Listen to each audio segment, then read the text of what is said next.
Ponduffs Anonymous is brought to you in part by McKelvey Insurance. Let's be honest, insurance sucks until you need it. That's why I fuck with McKelvey Insurance. These folks aren't just slinging quotes like robots. They're actual humans who solve real problems. Whether it's personal or commercial insurance, McKelvey works with over 30 companies to make sure you've got the best coverage at the best price without the bullshit. You're not just a number to them. They build real relationships. So when life changes, or your rates do, they've got your back. They'll shop around again and again to make sure you stay protected without ever overpaying. Call or text 618-623-0080 or hit up McKelveyINS.com. That's McKelvey, McKelveyINS.com. McKelvey Insurance. Quick solutions to real-life insurance problems. Anywhere in Illinois or Missouri. Guys, let me tell you about my good friends at Light Source. Light Source Psychotherapy in Belleville, Illinois is a small group practice committed to providing individual, group, and family therapy, as well as clinical and reflective supervision to those in the helping field. Check them out at findyourlightsource.com. They're the best in the business, my friends. I know them personally and well enough to tell you and put my name and word on it. If you're struggling with mental health, family issues, addiction, grief, you name it, give my friends Chaz and Holly a call. Their private practice is life-saving, and they will help you find your light. Yeah. I'll react if I had to. Put some things in the past too, and don't let them distract you, but react if you have to.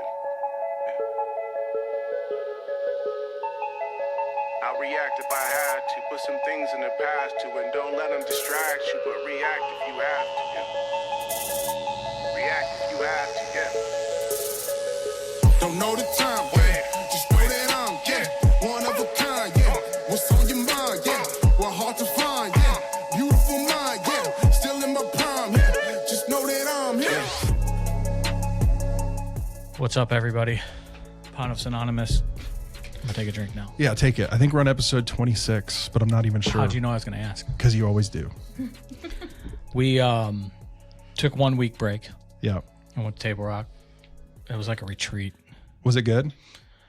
Yeah, it was great. Have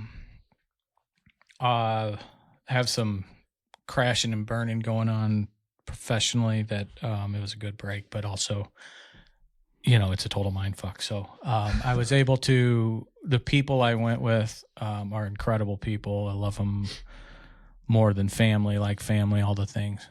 Chaz and Holly. They're all right. Did you go to Ripley's Believe It or Not? No, I didn't. You can go to Branson? We did go to, we did go to Branson twice. We did not wear matching t-shirts. We did not stop at the Trump mega store.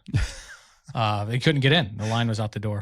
I was going to get Jakob like a pair of underpants. Yeah, there you go. They didn't have the toilet paper. That's what I like. Actually, it hasn't. Yeah. Jakob I was going to get him the Trump dildo. I would have put it on my mantle. I know. He wouldn't. It's really small. Anyway, I don't want to get canceled. We can get like Kim Jong-un. You know, you talk bad about him. Right. That's right. You never know what's going to come down. Branson's fun, man. We went to, there's a Mexican restaurant at the Hilton on the river. They've really redone that whole river. So we just went there for dinner. They have an Amish restaurant we like, but mostly we stayed in Shell Knob where our cabin was and hung out at the lake and disconnected. So we took a week off and you re-released, was it Jeff's up? Jeff Stevens. Jeff Stevens, from yeah. Wellbeing. Yeah, I just decided to throw that out there. Well done. So back in the saddle tonight and have an interesting, fun guest, a new twist on things. A young lady reached out to us and felt called to share her story that I think involves what we talk about and some other wellness battles, it sounds like from the description I got. So I'm welcoming our friend Kat to the program. Kat is here with her husband Thomas, and we want to be as respectful as possible. So we're gonna we're going to blur some identity stuff with this interview, and I respect the hell out of that and totally understand it. And it even adds a level of fucking courage to come and share your story, Kat. So thank you for taking the risk. Thank you for having me. I'm really grateful to be here. Yeah, on so many different levels. Well, we're glad to have you.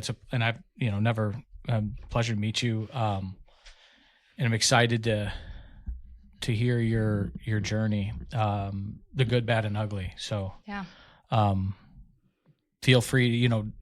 Normally I'm not a professional interviewer, if you can't tell, but normally I'd ask for some background, and I want to be as respectful to your privacy as possible. So share what you feel like sharing and start where you want to start. But thanks for coming out tonight.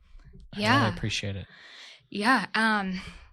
Well, first of all, I really appreciate your intro, and what's been playing on my mind, like it lives in here rent free, is Trump climbing into bed with Satan. Oh, wow. From the South Park episode. Yeah. So I think the world has been introduced to small dicks. Damn. It's amazing. So aside from absolutely loving South Park and pretty much anything that is irreverent, I am a trauma survivor, a social justice advocate, a nonprofit leader, and a graduate student. And I know these days kids really like to say things like, oh, he unalived himself, or, she was graped, or, all those. That's a new one. Yeah. They use What's the that? grapes instead of saying rape. Oh. Yeah. But I feel like, Wow. yeah, when you don't use the actual word, it makes it less real. It makes it comical. And I haven't heard that one. I've heard the unalived in. Well, I think it started because of TikTok not allowing those words. They say it so they can say the words and not get taken off TikTok. Because TikTok they don't bans our shit. Yeah, that's why we don't really have TikTok, because they shut us down from. Well, that's why Chris I'm says here. fuck too much. Yeah, but that's fucked up. I see what you're saying. Like you want to talk about de-emphasizing. Yeah. Right. Exactly. If that's a word, but yeah. Yeah. So I'll just say, trigger warning. Yeah. Sure.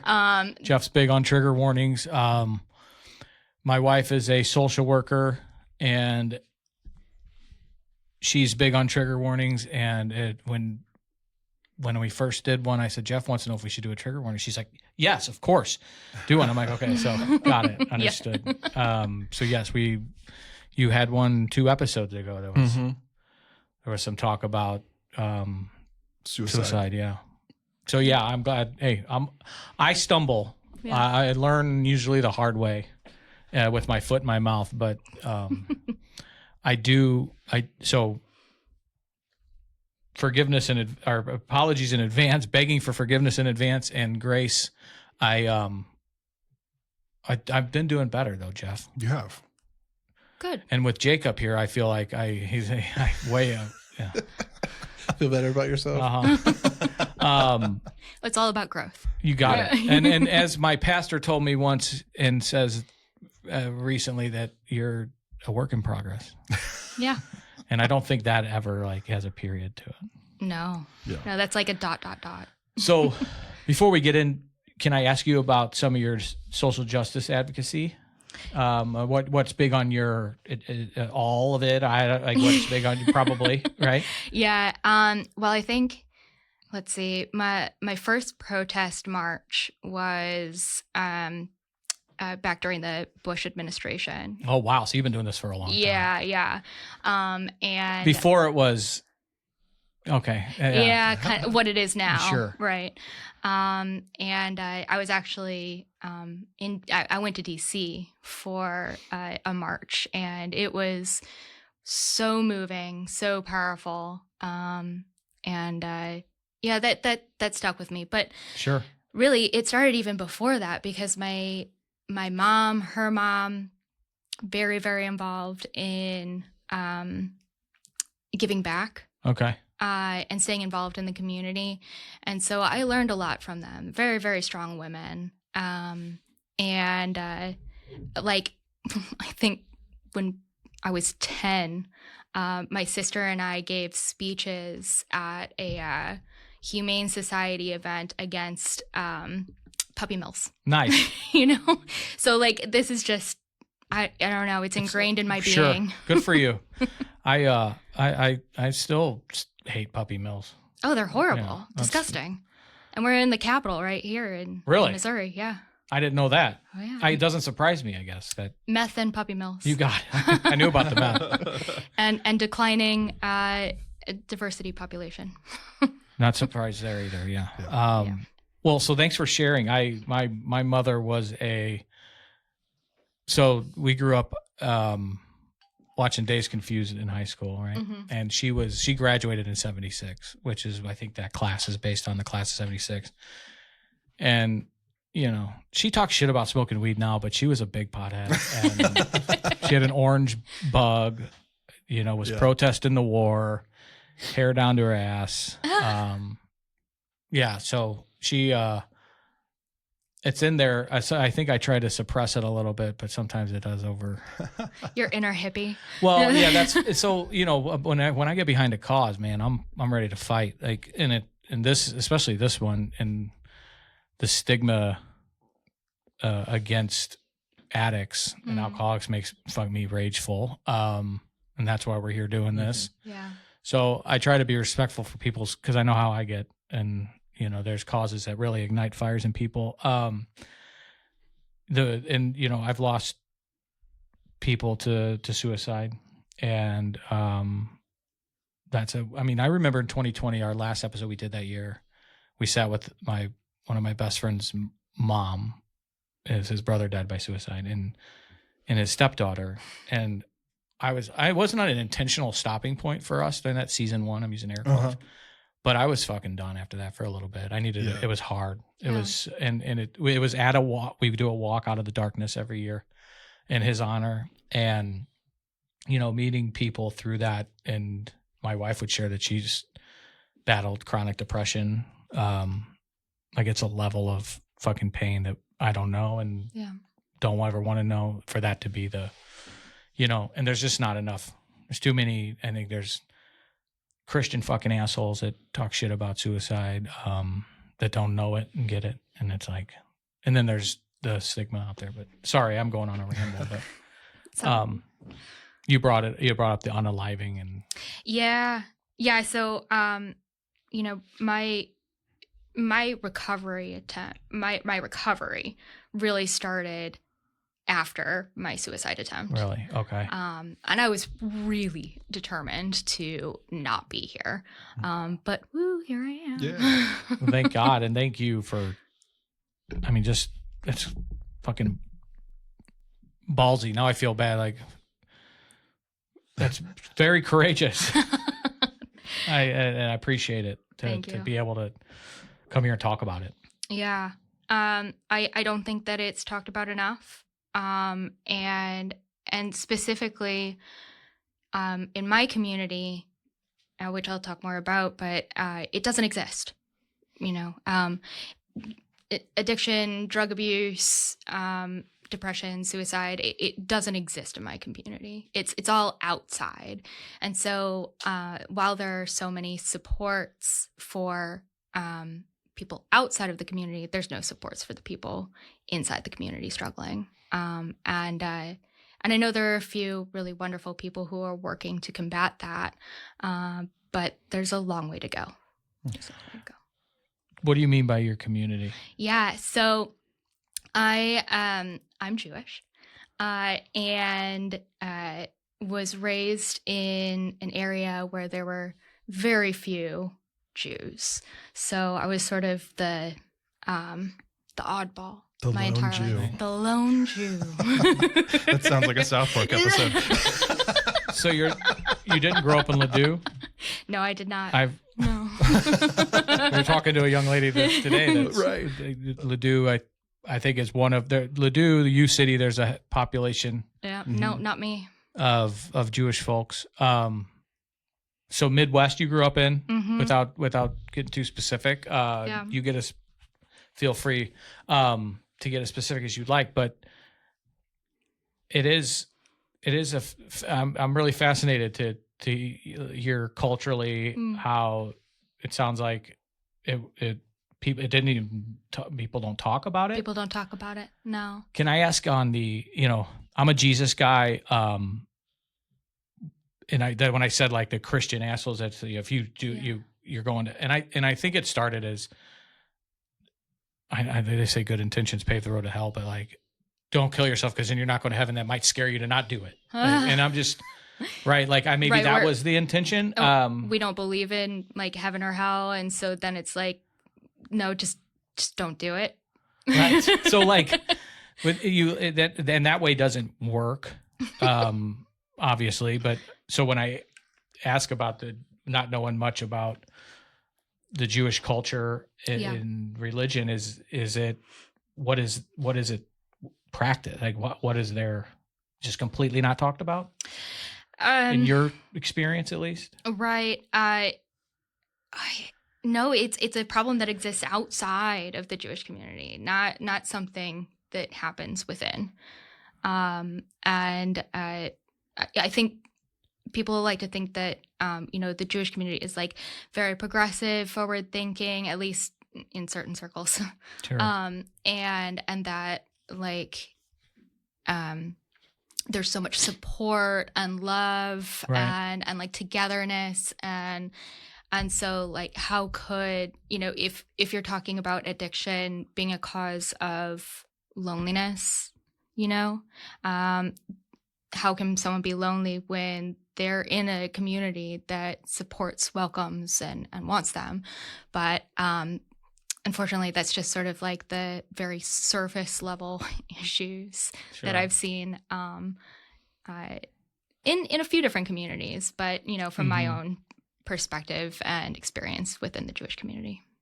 Well, appreciate you sharing that. That's definitely a perspective I don't know. When I think of some Jewish friends I have, I always think a very strong family, and that maybe connect some dots on how that can breed that type of, you have the strong family. Yeah. How can you feel lonely and depressed? And I hear that kind of enemy talking a little bit. And it's in a way, it's from what I've learned, I don't mean necessarily ignorant as being an asshole, but ignorant as just not fucking knowing. Yeah, exactly.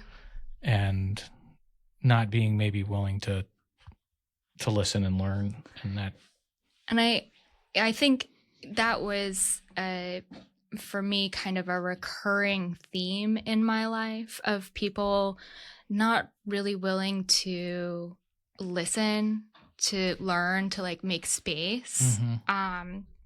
And so, like, even, from a really basic standpoint of if I had $1 for any time someone asked me what I was doing for Christmas, or tell me, Happy Christmas, or if they were to say, oh, bless you, Jesus loves you, or something, I'd be a fucking millionaire. Right.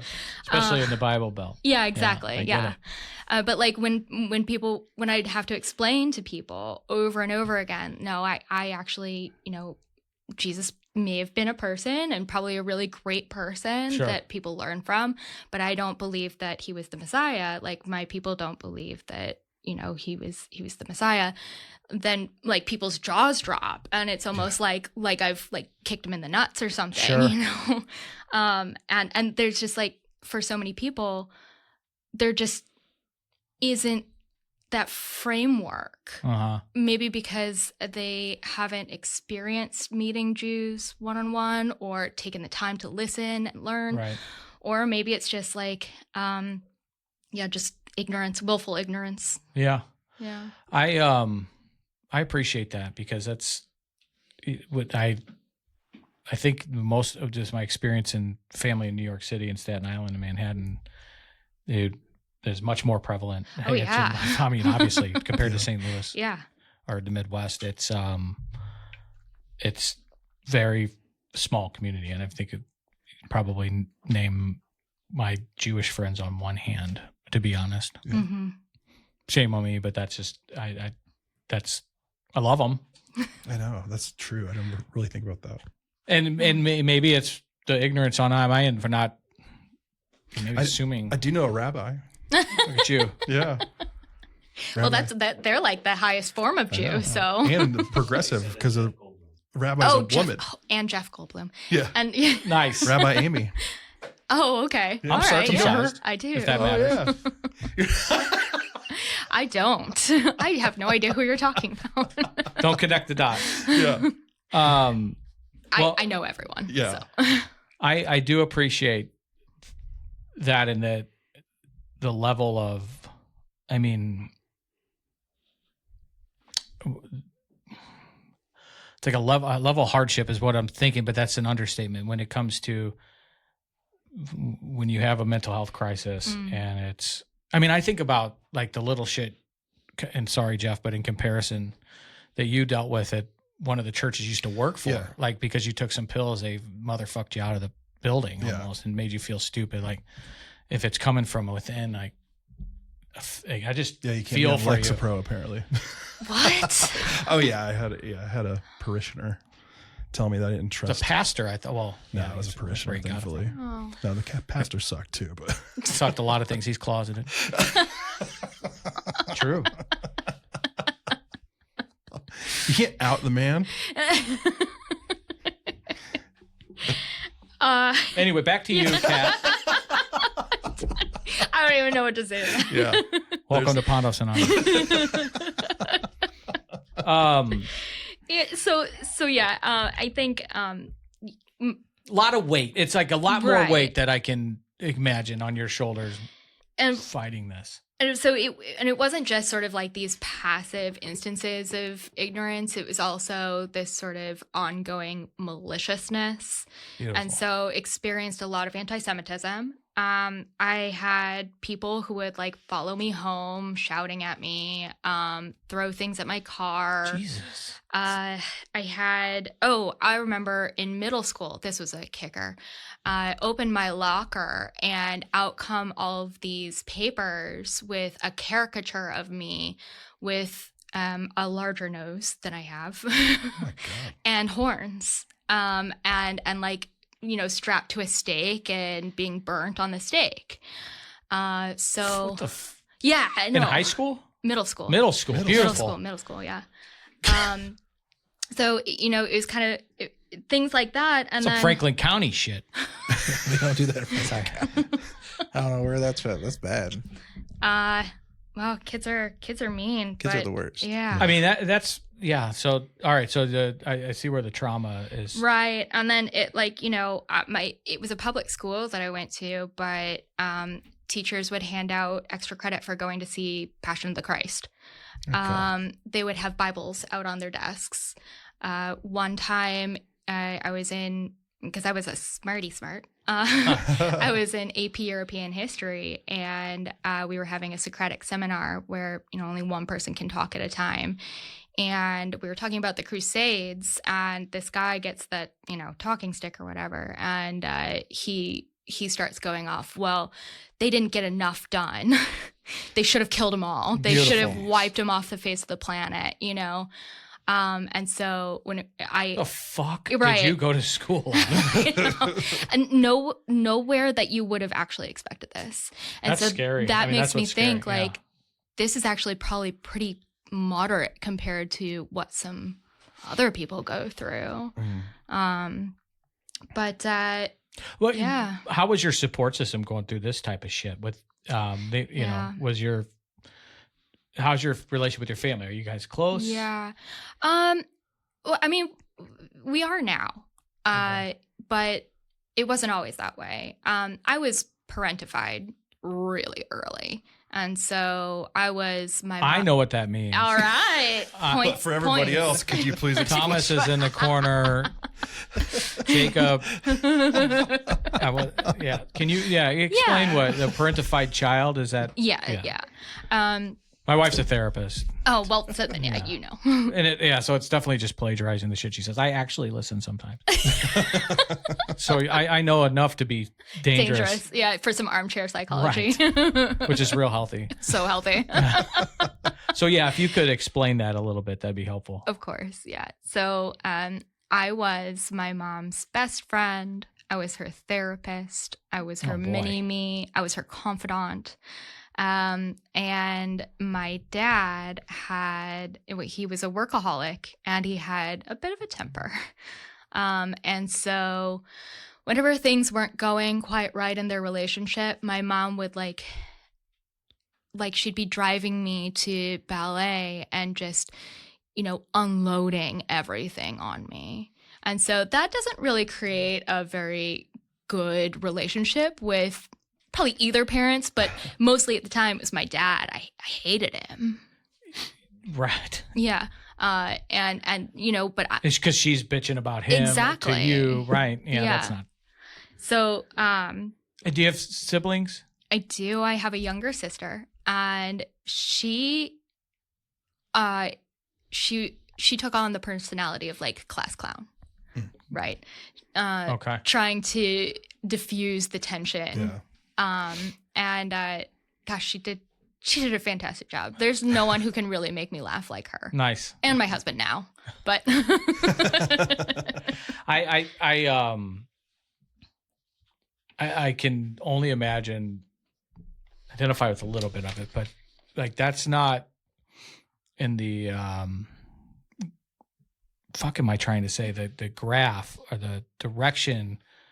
Like they say shit goes uphill or downhill, right? That's the whole saying. Like a parent isn't supposed to you're not supposed to be their fucking therapist at all. I knew way too many details at that it's young gross. of an age. Yeah. Yeah. I would not want to know most of that probably. Right. Yeah.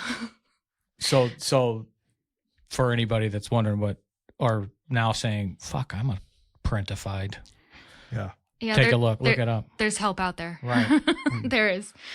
It usually means like if a kid is parentified, that they're going to grow up really fast, not really have a chance to develop personality, interests, likes, and that's really what happened to me. I mean, I got lost. I'm still to this day trying to figure out who the hell I am.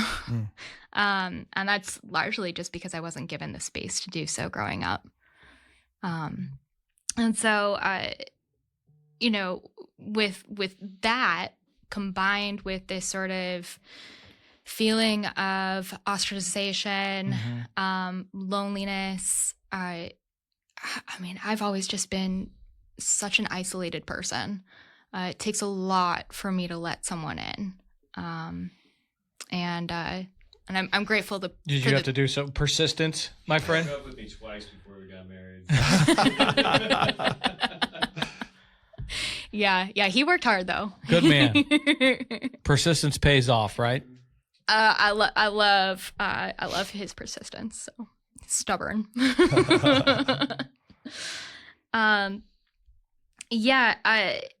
So I think my struggle like with mental health sort of manifested when I was it was like freshman year of high school. Okay. And my dad got home late from work and he's in a terrible mood.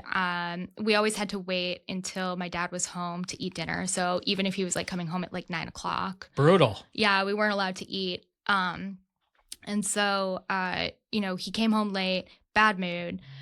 He asked me something that was like a ridiculously detailed, like scientist. He's so smart. My dad is incredibly smart. But he asked me this very detailed question about something I learned and I couldn't answer him. And he flipped.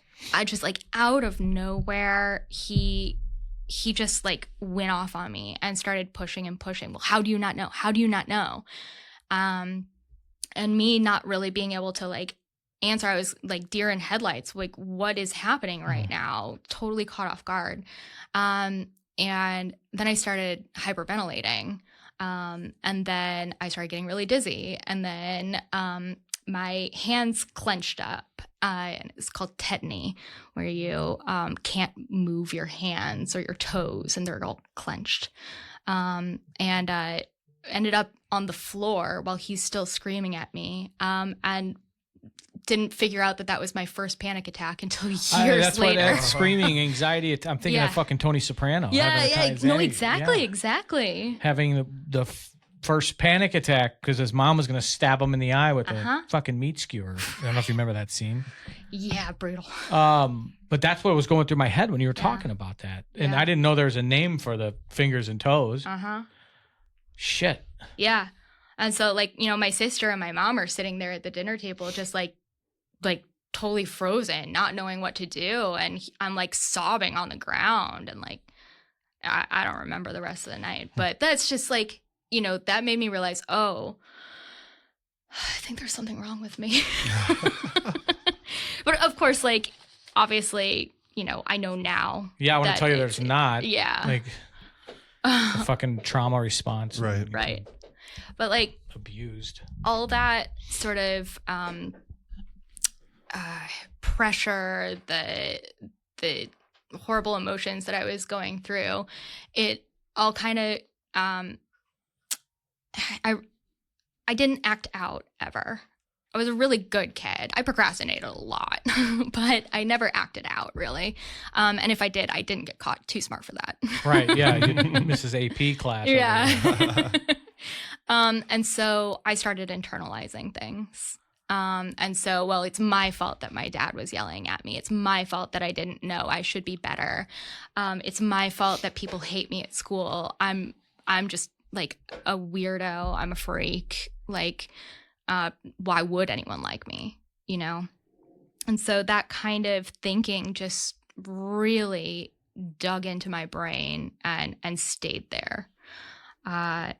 And that's when, like, you know, when I was 13, so this is like earlier, but like started smoking cigarettes, and started feeling like, oh, this is a great rush. Like, this makes me feel alive. Right. And then when I was in high school, started, you know, drinking lightly. But really it was like the weed that caught me. Okay. Yeah. And, you know, it was all pretty tame in high school. The only thing that, like, I remember, I never drank with people because I really didn't have many friends. But my dad came home from work, and I'm downstairs working on an essay on the computer, and my dad goes, "That's a really big glass of orange juice." And I was like, "Oh, nice." Yeah. Lots of vodka. So much vodka. Yeah. Your household doesn't, and this is an assumption, so please tell me how fucking far off I am if I am, but it doesn't seem like a household that's going to be super happy or condoning, like, if you got caught drinking or smoking cigs even. Like, would you be in deep shit? Momentarily. Okay. But there was no punishment in our household. Like, just the screaming that you got at the kitchen table over. Yeah, mostly it was being ignored. So if you did something, or like you got a bad grade, or like you said something that, you know, a parent didn't like, then like you got ignored. It could be like for a week. It could be for longer. Like, you know, you gotta earn your parents' love. Right? Yeah, you gotta earn that exactly. shit. No, it doesn't come for free. Joking. I know. Yeah. That's worse. And at least gotta earn it. Let's see. I think I would rather have my ass beat than be ignored. Seriously. No, I mean, that's I a scientific. know. That's pretty. That was a stat we learned in foster parent training. Yeah. That ignored and neglected is even a worse form of abuse than fucking sexual, because the kids, as sick as they will think they're being loved, because you will think that you're not loved is the worst feeling. If you're getting your ass beat, they love me, I fucked up, like you were saying, how, you know, it was your fault. They're correcting me. Yeah. Right. And then the kids somehow justify be able to get through the fucking horrific sexual shit they're going through by thinking, oh, it's because I'm loved. versus. So when I hear that, it's like, Yeah. So I'm sorry that you fucking had to deal with that. What? So you did drink? I mean, doing an essay. I mean, I was that my alcoholism started by. I mean, I wasn't doing too many essays, but in high school. But I was drinking liquor. Yeah. In my basement, just like. Oh, we could have hung out then. Yeah. Like, well, and then to your point, I drank with my friends. We went out and partied, but that was Thursday, Friday, maybe Saturday night. But Sunday through Wednesday, I was by myself drinking. Yeah. Like, and that is a brighter red of flag than just the weekend making mistakes in high school. So I've learned. So Yeah, the I big could see screwdriver that you're pounding while doing an essay is, that's a sign. Yeah. Yeah. Coping and self-medicating from something. Self-medicating. Right. When and then you're drinking like this all through high school? No, I mean, not really. I lean more towards like weed. Okay, yeah, all right. Yeah. It just, made me laugh when I didn't really have much laughter available. That's interesting. Yeah.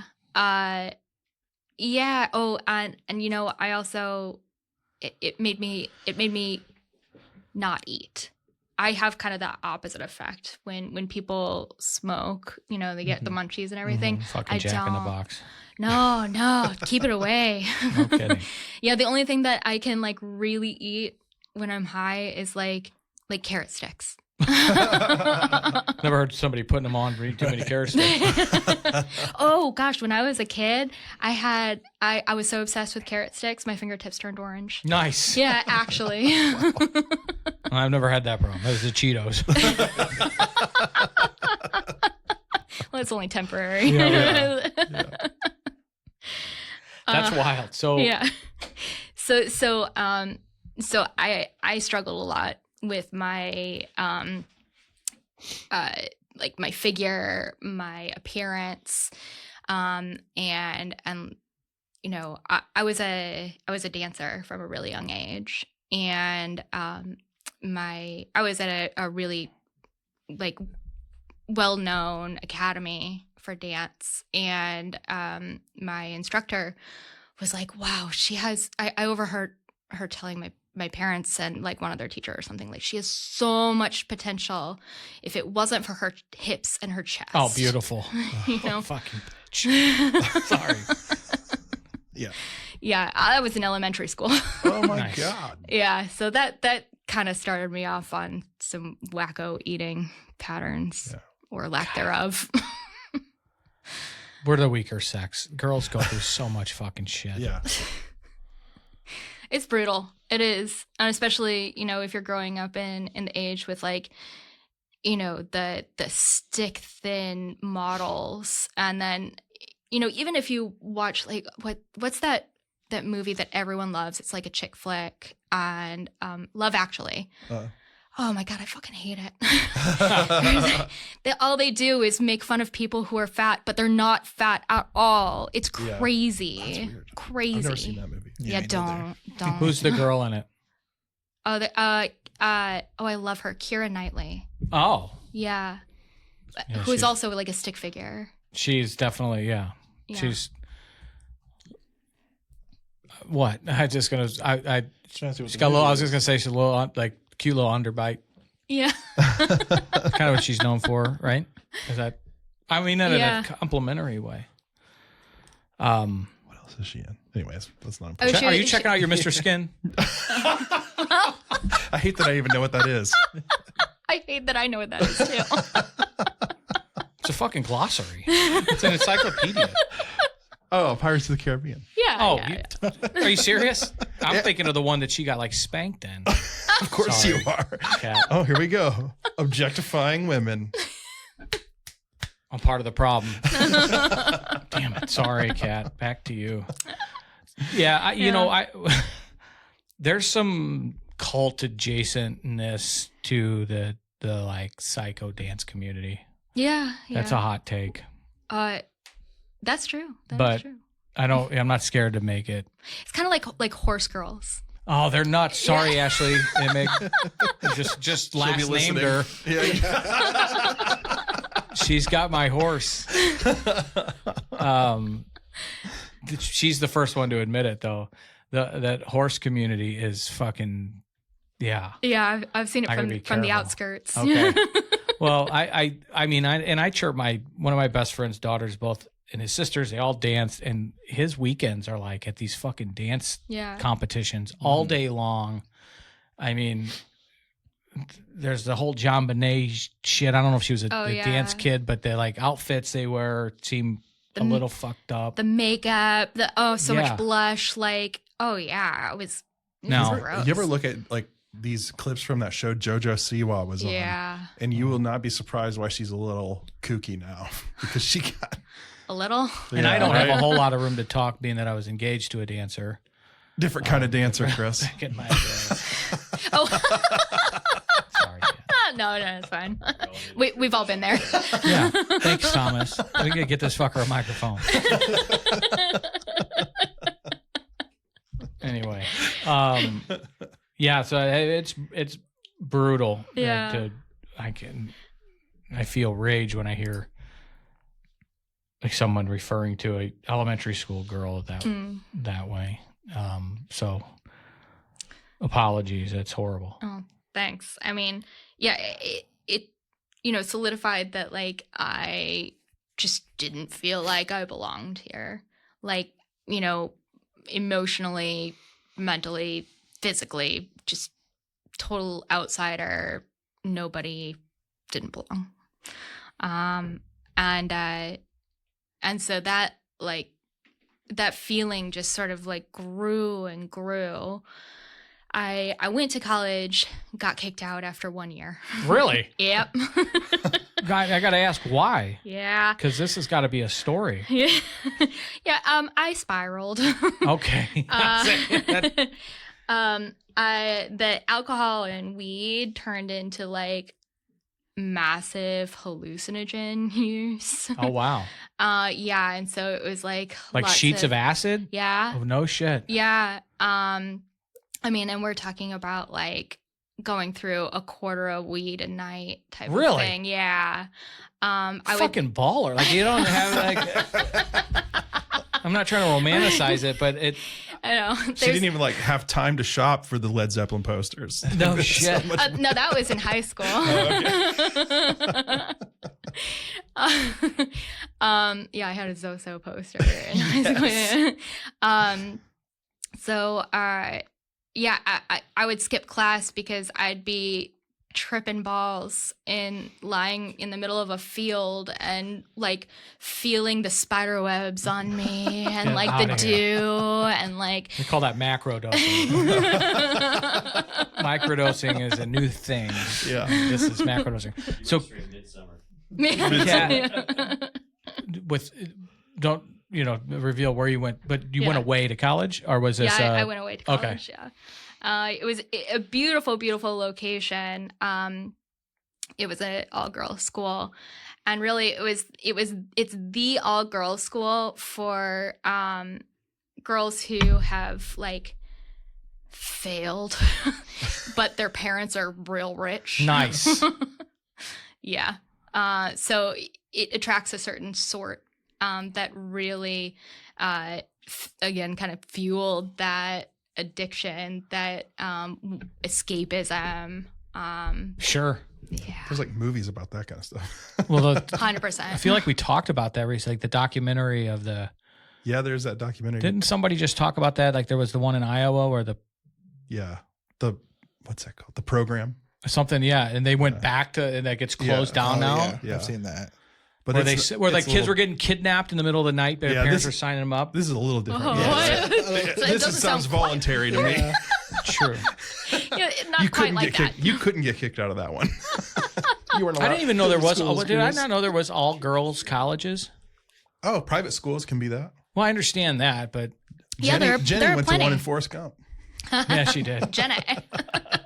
Top 5 movie villain of all time. But think of it. The trauma she endured. She was fucking abused by her drunk dad. Yeah. So, that's where the compassion comes in. But boy, did she fuck over Forrest. Oh my gosh, yeah. Yeah, I didn't know. I guess that makes sense. I just I know the all girls and all boys high schools, but I mean, I'm being naive thinking I'm sure they're anyway. Was it religious affiliated? No. No. Yeah, but I mean, who's jerking off a microphone? Sorry, it's me. I can't. Yeah. Sorry. Do you need a fidget ring? I heard that. I do. I'm sitting over here. I've got in my ear. Allen wrench over here playing with it for a while. There you go. Here.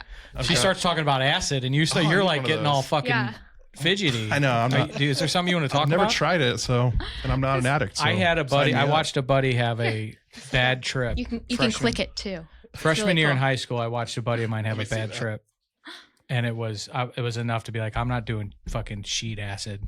No fucking way. I know. I never had that experience. Sure. Just in a field feeling spider web. So happy. Even the ants didn't bother me. Have you? Because there were so many ants. Without going, maybe to follow the continuum of time here, but let me just ask: Have you looked into? I think there's a lot of microdosing, psilocybin type of shit being done, and how do you feel about that? Yeah. Well, I think that it is good to a certain extent. Sure. Right. If you're under medical supervision, right. It's been prescribed, your whole history has been looked at, because also you got to be careful. Some psychedelics can actually induce psychosis, especially if you have underlying schizophrenia that's never come to the surface. That can happen. Yeah. So you've got to just. So you've looked into studied it a little bit, to use air quotes. Yeah. It's kind of newer. I mean, you ever hear it? Do people ever ask you about it, Jacob? Oh yeah, that's a big fad. It's like a hot topic right now. It's not bad, like form of therapy, but there's a lot of individuals that would not benefit. Right. And they teach it as this is a cure for all these things, but it's not. It's really not. Like for severe PTSD, if you're not an addict, you don't have any substance abuse history, and you're dealing with that, there's a lot of under the results. controlled environment she's talking about. Very controlled. Yeah. A lot of those places are not controlled. But, right. But there is benefits, but they teach it as this big thing that's going to help so many people, but really it's isolated people that will benefit. Yeah, this guy was telling me, he's like, I went to Costa Rica and I sat in a tent for 8 hours. I'm like, well, you just tripped your balls off for 8 hours in Costa Rica. I get it. Yeah, great. Could have done that in your backyard. There's not a lot of therapeutic properties to that. I always think I was my dad, but I'm kidding. It's like it helps certain individuals be able to be vulnerable when their guards are up. Yeah. Get a better therapist. And they will do that with talk therapy, So that's a jab at some therapists. I actually ended up going a different route, and this is sort of jumping the timeline a That's little all right. bit. But I ended up doing TMS, transcranial magnetic stimulation. Wow. That's a big... That's why I guess I know why they call it TMS. It's easier to say. I've never heard of that. Do you know what laser stands for? No. Light amplification by stimulated emission of radiation. Boom. Wow. You are fucking smart. So you might be the smartest person we've had on here. I don't know. That I just a few pocket trivia, and that's it. Big Goldberg. He's pretty smart. The TMS therapy is it's kind of a lesser version of ECT, electroconvulsive therapy, and it's a far less invasive version of that. And I've had family members who've had to have ECT, and it is a lifesaver. And it's a lifesaver. And her going through that, it was a night and day difference. Her depression before and after. So you were together when this happened? Okay. Yeah. That's an interesting perspective. I let's get there. Let's table the TMS, because I really want to hear about that. And because I don't know shit about it, and I want to hear how it helped you. So So you're in college, you're frying your balls off in a fucking cornfield or whatever field you're in. Finding random houses, derelict houses, climbing through them, and just being a tyrant. That sounds like a blast. It was. I gotta say, I'm looking back a little bit with rose-colored glasses, but Yeah, I mean, you got kicked out of college for it, so Right. Yeah. there was some consequences. Yeah. So I got kicked out, ended up moving back here, back home. Back home to your parents? Well, yeah, that's the thing. I obviously they were extremely mad at me, and weren't talking to me. Ignoring you. Yeah, ignoring me. Here's a big ignore. Yeah, we'll show her. So they didn't really talk to me, except for this one night, where before dinner, they handed me a piece of paper, and I was like, what is this? And they were like, okay, so this is your monthly charge to stay here. Oh. And so like, this is rent, this is groceries. You don't get free reign of the refrigerator, but you get an allocation. You can have no friends, no smoking, no drugs. You have to undergo like, what is it? Urine tests and whatever. Oh, blood okay. tests. Yeah. You could have just came to IRC. We weren't around then. Yeah. And so all these rules, the rent they were trying to charge me was outrageous. And I was like, no, screw that. No, I'm going to get my own place to live. And so I did. I found an apartment. It's difficult at 19. I'm aging you at 18, 19 at this time. Yeah, Okay. yeah. I was 19, and not many landlords were renting to that age. And I found a landlord who was a member of Tribe. Yes. Say that on the radio show I listen to. Okay. My buddy who's a producer is Jewish, and so a member of the Tribe. Member of the Tribe, yeah. MOT. Nice. And he was like, all right, yeah, I'll trust you on this one. He told me about some not to segue too much, but about some of these bar mitzvahs. Yeah. That, like, are fucking wild. I mean, he's like, trust me, it wasn't mine, but he was telling me some stories about the 6-figure fucking checks people are dropping for these things. Yeah. I never got that. And pardon my ignorance, it's a teenage, like 16? Is that, when do you have it? 13, younger than that. Bat mitzvah, right? For the women, for girls? Yeah, bat mitzvah. God, fuck off. You listen to let me mansplain everything. I also am fluent in Yiddish. Did you just Hebrew me? Was that not Hebrew? Yiddish. Got it. Understood. I'm learning. I'm a work in progress. There's some the wonderful thing about Yiddish is that it's a great combination of like Hebrew, German, little tiny bits of Russian, but you mix it all together, Polish, you mix it all together, throw it in a blender, and make sure that it's said by someone who should be like working on a dock, like a shipyard, nice. the language of a sailor. Everything is a curse word. Everything. There aren't very Why many, do you know this? Well, there aren't very many of us out here, white guys, culturally appropriating Jewish culture. Why do you know? Yeah, the whole Jesus was white thing. Yeah. Why do you? Sure. Why do you know Yiddish? Because I went through a Howard Stern phase. Nice. And he does that. impressions of his mom on that show. Yes, he does. And she Okay. speaks so much Yiddish. I got to tell you, my cousin from Staten Island's best friend forever, Samantha, is. I won't tell her last name, but she is Jewish and have you been to Israel? Yeah. And we'll get there. Yeah, I want to hear that because I've learned recently about the birthright trip. Yeah.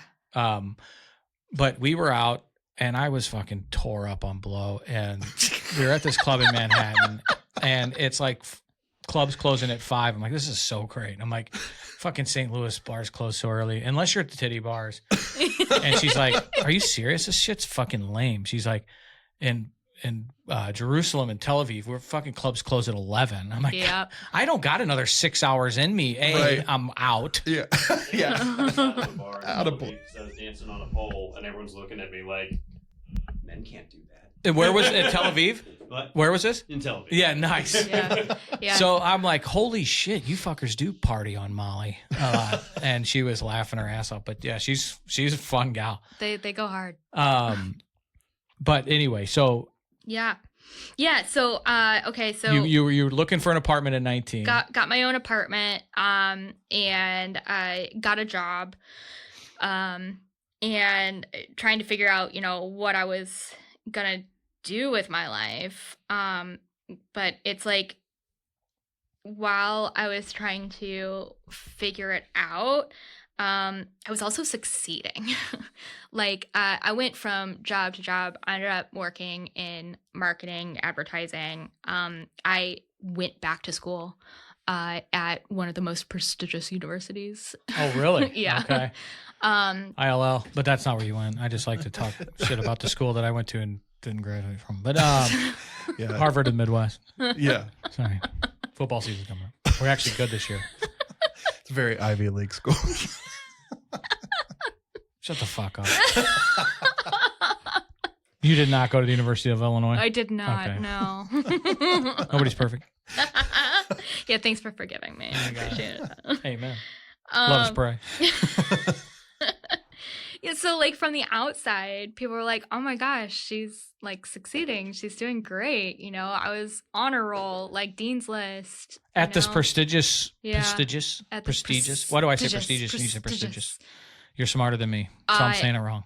I have family not in the United States. Got it. Okay. And so I was just like barely hanging on, right? And drinking a lot, smoking a lot. Still using acid? No, like I calmed down on that. But here's when it really turned upside down is I got a kidney stone. Brutal. Yeah. My worst fear in life. Horrific. Seriously. I don't wish it on anybody but Trump. But anybody but who? Trump. Got it. I thought that's what you said. Chill out, Jacob. Sorry. You love him or hate him? I don't know what to say. And so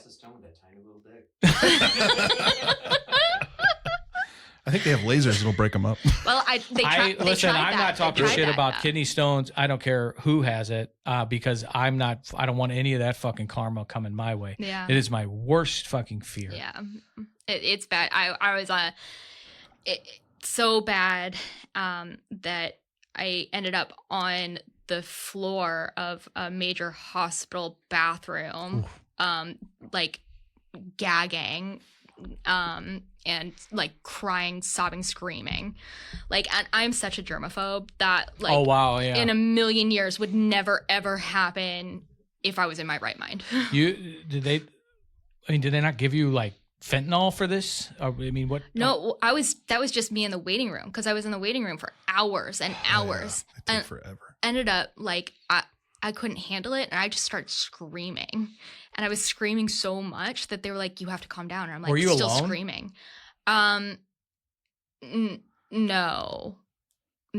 I had. This is someone away with at me. school. No, this was here. Okay. Yeah. All right. But anyway, yeah, they had to do like 3 different surgeries to finally get it out. And it was so painful. Surgeries. Jesus. Yeah. But kidney stone my ass is a kidney boulder. Yeah, right. Yeah. I mean, it wasn't that big. I'm just small. Anybody ever had one? No. I have not. No. Yeah, just her. Ranger. Yeah, I've had 2. I did hear once you get one too. Yeah, it's easy. It's easy. What do you like? What do you do to make sure this never happens again? Water with lemon. Caffeine's day a long? bad deal for it. Water with lemon. Yeah. That's not. Yeah, it is, isn't liar. it? Isn't caffeine bad for it? Calcium. It is bad for it. Caffeine's bad for it, but so is like draft beer and like beans and spinach and like nuts. Everything's bad for everything and everything's good for everything. Exactly. You never know. You just gotta do it in I moderation. started cranberry juice. You drink No, way cranberry you juice drink is a lot of different. caffeine. It's probably you You're got starting to them- piss me off. You probably got them knocking at your back door right now, or your front door. Just you That's gotta, funny. You got Nobody knocking at my back door. you got to drink water. Just a finger. You got to stay hydrated. Well, so it was like a period of time for like a month where I was just on nonstop opioids, you know. And that's when I was like, oh, Been there, huh, Jacob? these are good. It'll open a door. Yeah, this is happy.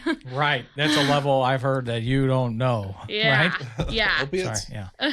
It's like a warm blanket. All right. Right. Settle down. Do you need to go to a meeting after this? I used to call them waves. Waves. Waves, yeah, because they just like hit me in these happy waves. Yeah. Right. So yeah, kidney stones resolved fine. But I didn't have like a network of friends, and so I like heavily relied on dating apps for connection. Beautiful. Because that my self-worth was tied Sure. into like my appearance and people wanting me and all that. I can see this house of cards Yeah. like starting to wobble. Right. Yeah. Yeah. So that turned into like a long period of time I call the dark ages, where I was just dating these very, very attractive, very wealthy men, usually driving fast cars, high-powered jobs, fine dining style. And this is how you met Thomas. No. From dirt poor. Those kind of guys don't go into the military. No. Sure.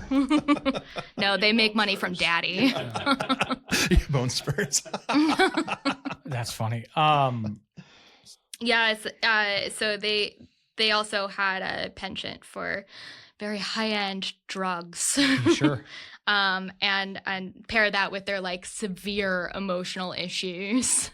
I was pretty heavily physically and emotionally abused for a long time. How long? Is it? I don't know. Because you maybe mentioned it about, as like the dark ages for a while. Are we talking years? Maybe about like 8 years. 8 years. That's a long 8 time. years. Yeah. Am I just aging? Is that your 20s? Yeah. Yeah. Yeah. And so then, being abused, being like considered worthless, like, I had like one guy who was like, I'd never marry a Jew, Beautiful. Another guy who is like, your nose is so big. Why would I want children that look like that, But like at the same time, they're like dating me. So what are you even doing? Like, what? Yeah, The dissonance, I don't understand. I'd say a few of them were, if not sociopaths, they were definitely on that edge. Right? We don't diagnose. Yeah, no, we don't need to diagnose. And so like, cocaine and opiates and then when like I had a really particularly rough relationship where I was physically abused, and another where like a guy that I had broken up with had his best friend, like I'll say, forcefully sleep with me. Oh my God. And then told me he would never, the original guy told me he would never get back together with me because I'm a whore, Jesus, fuck. So like, I don't know, just so dark. So dark. I found some semblance of light in the world of partying. Sure. Specifically like the rave scene. Okay. Because, like that's sort of like, it's where the weirdos go. Like the people who never really fit in, the ones who like are trying to like be part of something bigger than themselves. But also like having been a dancer growing up, like I love to move. Sure. I love to move. And so, music comes on and I love when my body like connects with that music, connects with the beats. I feel something so primal. And like I could dance for hours and hours and hours, even without the drugs. Then the drugs really helped. It sounds like a Fish concert, but a rave. Are you get into that jam band shit? No jam dance for me. I know some No. girl we had on the podcast who's going to come back on. Yeah. She's been to like 90 Fish shows. But it's very similar. They get intense. Like this, the dancing and one time I went to a jam band concert and there was some guy. I walked into the pisser and his face was up against the urinal and like he was having the best time of his life. I'm like, bro, your face on that urinal. He's like, life is good, bro. Oh no. Was that the OAR concert? No, it was a string cheese concert. Oh yeah. I didn't know what I was getting myself into. These motherfuckers. Like, damn, what are you fucking on? You're like drinking somebody's piss and loving it. Sorry. Oh God. It's a whole genre. He was a germaphobe too.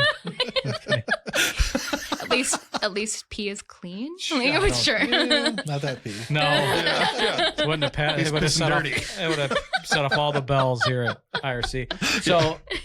So were you getting into X or anything at these raves? Hell yeah. Okay. Which really fucks your serotonin up so bad. Oh my gosh, so bad. The dip the next day. Yeah, that's the worst. And not even down. for the next day. It's like the next week, depending on how much you take. Mm-hmm. Yeah, so I was... What goes up? Yeah, it must come down, right? Yeah. But then they came out with the 5-HTP, you know? Mm-hmm. So then we started taking that on, and then we were able to just get right back on the hobby horse. All right. Oh, wow. Yikes. I missed out on a lot, guys. Huh? So efficient. Yeah, it was very efficient. No, like my dance scene was like electronic music. Yeah. So like, remember that festival at Eric's bachelor party? It was all in Vegas. Oh, EDM. Yeah. EDC. Oh, EDC. Yeah. What's the difference? That's not my scene. The Electric Daisy Carnival. I've been. Yes, there were. I mean, so like I literally like you. It was horrible. Kind of our conversation earlier about how you don't like strip clubs. Like these girls were walking around with next to nothing on, and you're like, you all are going to be sexually abused in like an hour. What are you doing? This was like 4:00 in the afternoon, and they're wearing nothing. Yeah. Going to the the NASCAR track in Vegas. Yeah, it was. Well, it was so hot you couldn't wear anything. True. That's it. Yeah, I mean, remember the girls in the fucking elevator? Did you ever go to Burning Man? I would love to go to Burning Man. I am so serious. It sounds like just a rave in the desert. And you're sober now? Yeah. We're getting there. Yeah, I drink, Okay. but that was never really my issue, and Sure. I keep my eye on it. Yeah. So EDC, I mean, it's one of the biggest parties in the world, and the Daisies, that's right. I remember that. Yeah, it's 3 days, and so I went. I think it was like 72 hours without sleep, like not a wink of sleep. Were you in the elevator when the girls were fighting about the Adderall? Yeah. Do you have any? What? I gotta go back to the room and get mine. Like it was, and me and Jakob were handing a business card. Like 10 of us went to a bachelor party there that were all in recovery, and we're getting ready to do that again in a couple weeks for this fucking Yahoo. His bachelor party. Are you going to Vegas again? Mazel. Yeah, August 15th. It's like, why don't you just book a party on the sun? It's going to be a million degrees. They got AC. It'll be fine. It's dry heat. Yeah. Jacob said to me before we started, I got bad news. I'm like, what? And he's like, I don't do strip clubs. Well, good. Me neither. This is a sad part. Me neither, Ash. Yeah. Well, most of Vegas is already a strip club. Sure, especially during the EDC festival. Yeah. Whatever the fuck. Carnival. I don't know how you could afford a Vegas strip club. Yeah. You don't. Spearmint Rhino? I've never heard of it, though. Right. Anyway, back to you, Kat. Outing myself. We were so like deep into it that we actually had someone drive out to Vegas and hide drugs in the desert, drive back, and then we all flew out there. Yeah. dug them up. And So you didn't want to fly with them. That's No. responsible. Yeah, right. Sniffing there dogs. were too many. Sure. Yeah. Can't fit that many up my back door.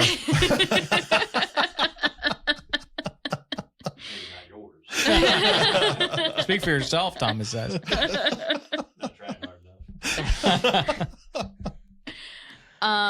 Yeah, that's wild to have them planted. Yeah. That's a long drive to Vegas. It's a party. Sure. Such a party. Oh man. Yeah, one person, we met up with some members of the cartel who gave us drugs. I didn't take them because I was strictly, that weekend I had promised myself that I was strictly opiates and cocaine. Nice. I appreciate your boundaries. Yeah, no Molly for me. But you know, my friends were like, yeah, obviously, and so they took them. Well, they ended up being like extreme meth bombs. Oh, beautiful. They're still there. What? They're still there, fucking wired. Yeah, right, hunched in the corner. Yeah. No, had to drive her to the hospital. Beautiful. Yeah, it was lovely. Missed out on so many good DJs. No. Metallica recently saved some of those guys. You know that? Metallica saved a whole EDM festival in Europe recently.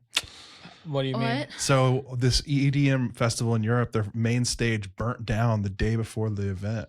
But Metallica's like tour stage was over in Europe for some reason in storage. And so they like gave it to the festival to use and they saved the whole damn thing. I thought you meant saved lives. Oh, you saved the show. They saved the show. Same difference. Yeah, people would have, yeah. Kurt Hedfield's genuinely a great dude. Yeah, I think you're right. I like him. God bless Metallica. Fuck Lars. Because he's Napster? Yeah. Yeah. So, are you approaching rock bottom? Yeah. At this point? I am. Because this is a... Can I stereotype you? Like you... Yeah. This, this Depends one... on which way you go. Sure. No, I'm not going to make any Jewish jokes. I avoided all the easy low-hanging fruit ones. Yeah. Like when you're like, my parents are going to charge me rent. And it was a lot. Like, I was like, yeah. So I did good. What I'm going to say is you are so put together and so fucking smart. You've done every drug out there. Yeah. Like every one of them. Bath salts. Beautiful. Oh, we haven't even got there. Or no, is you saying that's the one you haven't? Oh, no, I have. Okay, great. Just making sure. Like, this is, this like flowers blooming as we've gone on in the podcast. You're really coming out of your shell. I appreciate it, Kat. I'm here to serve. Thank you. The rave parties kept going, found a group of people that only cared about like drugs and partying. We knew nothing about each other, but like we were best friends. Sure, right. And so then like the normal drugs started to get boring, and then I met someone we called the chemist. Beautiful. And he would import these Chinese designer drugs, and they'd come in these little, packets, and they'd have like the molecular makeup stamped on the front, so you could do your research if you wanted. Oh, this has so much salt, this has so much, whatever it is. But I didn't care. It went in my mouth or in my nose. My Fitness Pal didn't have them in the Did you ever graduate to IV heroin at all? I did not, okay. Fortunately. I did not. I did heroin and other methods. Sure. I never injected myself with anything, fortunately. I know a lot of people, it turns into a business decision. They can't afford the pills or snorting at this. So I looked, I don't know if that's what led you to IV heroin, but. The cost of it? Yeah. Yeah. It's usually. It's cheaper for a week than it. Yeah. You start doing too much and it's more expensive, but it's that. Like I said, I was doing really, really well. Right. Like I had my own sports car. I had an amazing apartment. 1,500 square feet. You didn't need top these fucking floor, sugar daddies on. No. I was at the ATM pulling out my own cash for my 8 balls. Nice. Damn. Not in the fucking toxic chicks I was with. Not once. I got this one. Yeah, no, I was fancy. Fuck. They do exist.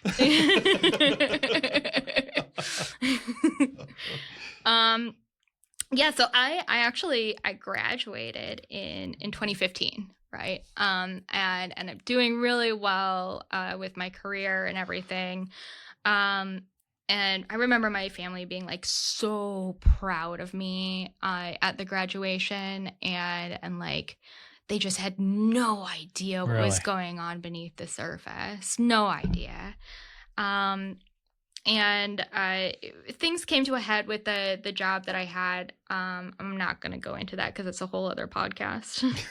But like I was traveling for that job, so I'd gotten rid of my apartment, all my furniture and stuff. And we ended up separating on terms. You and the job? Me and the job, Got yeah. it. And I was like out in the middle of the Carolinas, and I'm like, well, fuck, what am I supposed to do now? So I ended up moving to New York, moving in with a situationship. Funny. And like I tried so hard to get a job in New York, and it was like interview after interview after interview with these incredible organizations. I was always the finalist, and then never crossed that that line. Yeah.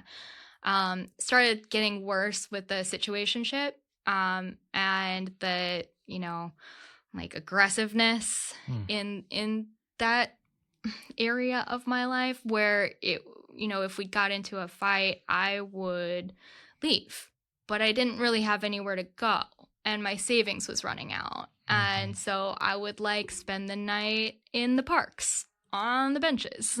Like in fucking Manhattan? Yeah. Wow. Yeah. You meet a lot of pretty amazing people that way. But I don't recommend. 10 out of 10 do not recommend. Eventually my ego, you know, I was like, all right, it's time to call it. Came back home. Where were you in Manhattan? Well, I was in Bed-Stuy. Okay. Yeah. So, Brooklyn. Yeah. Yeah. Where were you? No, I just have family in Staten Island and okay. spread out Manhattan now. A couple of them moved to Jersey. They Gotcha. started having kids, and the shoe boxes that you live in New York for Oh, yeah, they're tiny. $1 million a month. It's unbelievable. But doing really well. I'd love to visit, but I do like to come home. Yeah, I need trees. Yeah. There aren't enough trees.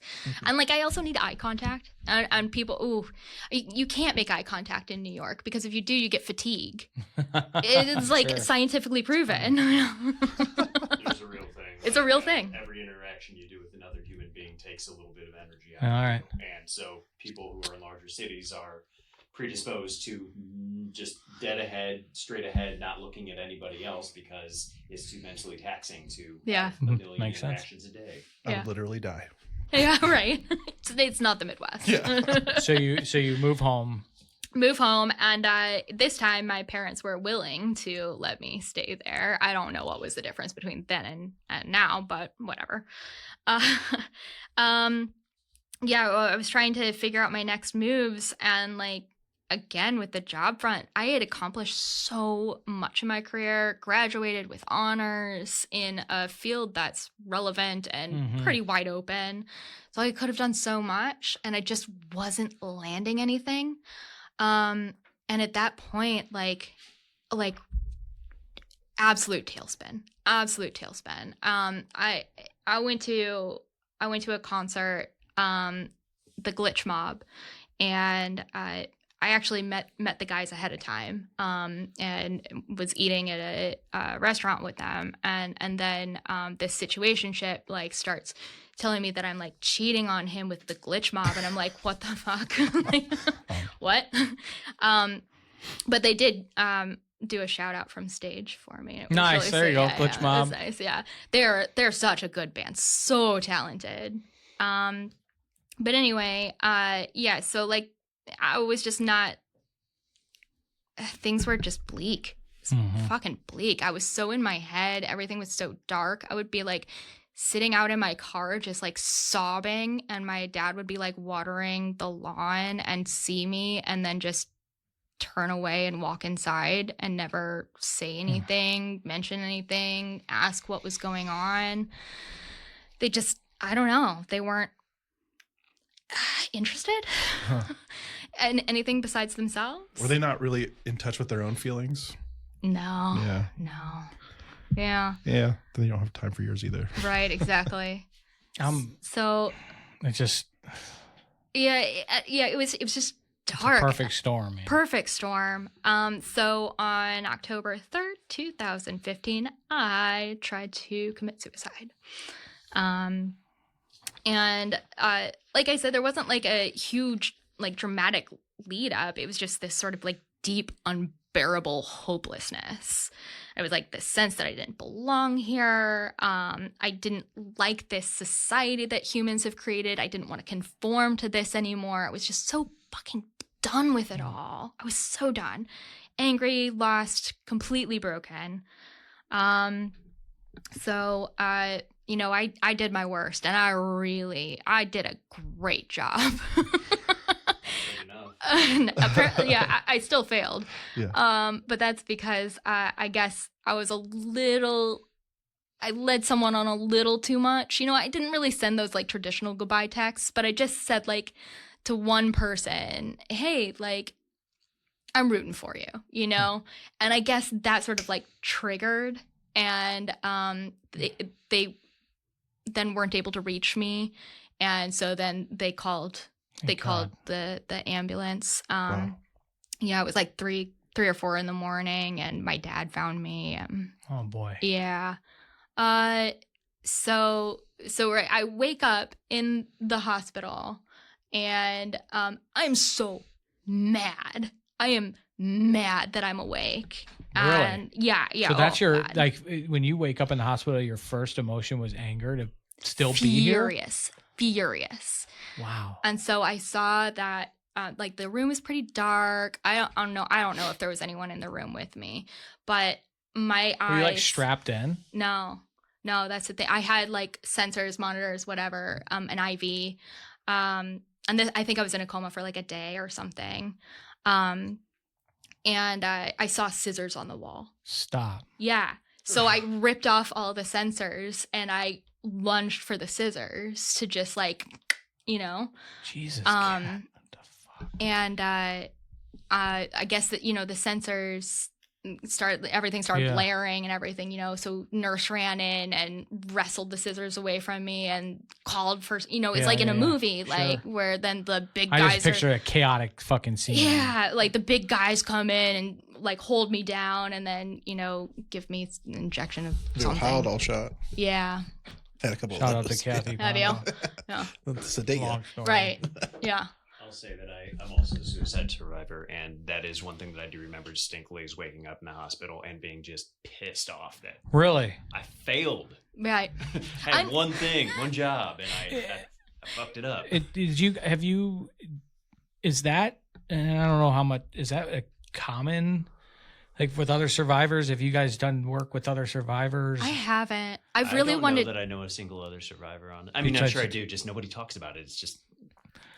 I mean, I do That from seems rehab, but nobody talks about it. Yeah. I mean, I don't know what questions are appropriate, but that's okay. Can I just be stupid here? And like, was it pills? How did you Oh, try? yeah. Okay. So I took pills, washed them all down with a bottle of Jack, full bottle of Jack. Fuck. Yeah. You were trying. And slit my wrists. Jesus. Up, not across. Oh yeah, that's the way. Shit, I gotta edit myself now. I had been told by a former boyfriend that if I ever wanted to kill myself, slit up, not nice across. guy. Yeah, what a great guy. Yeah. I think the beginning of the podcast, you really did try. I did. Yeah. Yeah. Holy shit. I really tried. I and then did not want to be here. Yeah, I wonder about the being mad. The being mad to, like, and you said the same thing, and you know, and you try to make logical sense of like an illogical act, right? Is that, I've heard that being said before, like so people that don't understand it, trying to understand it with logic, and it's not like the level of pain to want to end has to be so great that it's like an opposite of logic, I've heard. I mean, like it's like, no, for me it was logical though, because I didn't want to be here. There didn't seem to be a point for me to be here. So why the fuck should I be here? But that I understand now, like, and I still struggle. I mean, like, I go through bouts monthly. Again, women. Okay. Yeah. I got in trouble last week for asking if you're getting close. No, yeah, don't do that. She's like, you'll never fucking learn. Yeah. But yeah, monthly. I think about wanting to kill myself. We talked about this actually in Table Rock. There is a condition like with that. PMDD. That's what it is. Yeah. Damn it. We talked about it because I made the stupid fucking comment and Holly was like, do you have PMDD? And then we started talking about it. And yeah, I got schooled. God, and you were the fucking sore thumb up there, weren't you? Sticking out. Right. So, bunch of therapists. But yeah, I just learned about that. Yeah. Yeah. So let me mansplain that to you. Yeah, it's rough. And for anyone who is experiencing PMDD, there are options. They're not the best options, but it's better than thinking that you're just at the end of it all every single month. Is it the whole week long of that? Like, it's intense. For me, it's chronic depression? 3 days, 3 very specific days. Okay. Yeah. Oh, like you could chart them out on a calendar? I could, yeah. Wow. Yeah. So I'm on like pills to help those 3 days, like specifically. Yeah. But yeah, so you try and let's talk about a hospital. You're this chaotic scene. Right. Did they psych ward you after this? Yeah. Okay. But before we get there, while I was unconscious, and I don't know whether this was while I was in the coma or after they, sedated me. But like I was in this like deep blackness, right? I was aware of being in this blackness, but I didn't know where I was. There wasn't anything to be in. It was just existing. And like I started like so cliche, like a tiny pinprick of light, right? In the blackness. And I heard this voice, and it wasn't like booming or like magical or something. It was just this voice, and it was like, you have so much more to do. You're not done yet. And when I heard that, again, I don't know if this was like the first time or the second time, but like I felt like this magnetic sort of pull back to my body. And it was like, okay, well, I guess this thing has just told me that I have more to do, and it could very well be my subconscious, or it could have been someone in the room saying so. I don't know. But like, if I'm here, I guess I might as well try. Yeah, so I did. I was in the psych ward for 2 weeks. My parents, again, said I couldn't come home. Oh, Lord. But I think that's for the best, because I wouldn't have gotten better at home. Instead, what was the alternative? it was going to residential. Oh, right. So this is like the first time in the story that I'm like, your parents are being parental here. Yes, exactly. Well, not my dad, but my mom and my sister. Well, gotcha. So yeah, I'm glad you like that. Yeah, I get it. That we conversations with parents all the time of, you got to have some boundaries. Like, this isn't. Yeah. No, and they did, because I think they knew that, like, if I was just going back home, I was going to try again. Sure. And they're like, we can't have that. Yeah.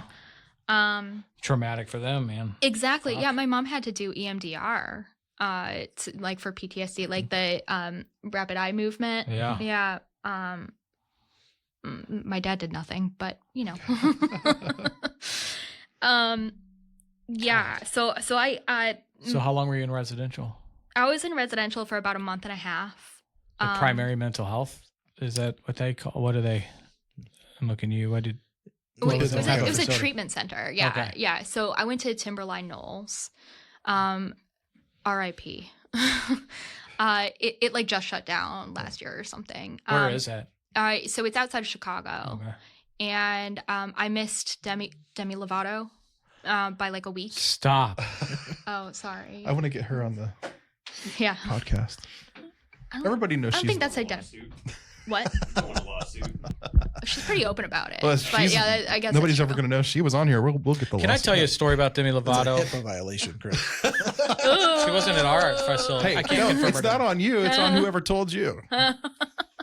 When I was like at rock bottom and was just watching basic cable, I would watch. I mean, it might have been The fucking View. Jenny McCarthy was on it, which is why I was watching it, and they were doing a thing. Makes sense. Singled out. Well, I would love Singled Out to come back. I was just talking about that last week too. But she had Demi Lovato on. They were doing a thing for Disney, and Demi Lovato was singing, and I was in talk, and she had recently gotten sober, and then I was like, God, I want to fuck her, and. But I was at rock bottom, so I'm like, it gave me hope. Her story. And then I got sober, and then she got more fucked up. And the last thing I saw with Demi Lovato, she was like on some, maybe Oprah, talking about moderation drug use. And I was like, She's complete abstinent now. Yeah, she oh, is. really? Yeah. Okay. So she changed that. Oh, yeah. Yeah. Okay, back to one to five. She's a big abstinence person now. Good for her. That's awesome. Sober. No, She's doing great. that's incredible. Yeah. So I would, yeah, I mean, never, because I'm such a fucking pig. Now she's never going to come on the podcast. She's never going to want to come on the show. Just a joke. I'm glad to hear that. That's because she's really battled. Did she have was she open about an attempt? I don't know. I don't know either. But she talked about like being on PJs, just doing tons of blow at a young fucking age, man, with that money. Yeah. Right. Seriously. I didn't have her kind of money. Let's be clear. So you are almost made another joke. So you went to you missed her by that much. A buddy of mine did. God rest his soul. Did hard time down south, Southern Illinois, and he was pissed that he got off 6 months early because he missed Pete Rose. And Charlie Hustle was his fucking hero. Yeah, Hard R.B. time Cliff. down? Is that where Gotti was? Marion. He was in Marion, Oh, yeah. Menard, Marion, whatever. But that's where Pete Rose went for a little bit. Yeah. That's cool. So kind of similar. Yeah. TK was in Marion, I think. TK. Timberline Knolls. Oh. Like No, Marion, Southern Illinois. Oh, Yeah, all right. Never mind. All right. TK, I thought it was like one of your bunkies.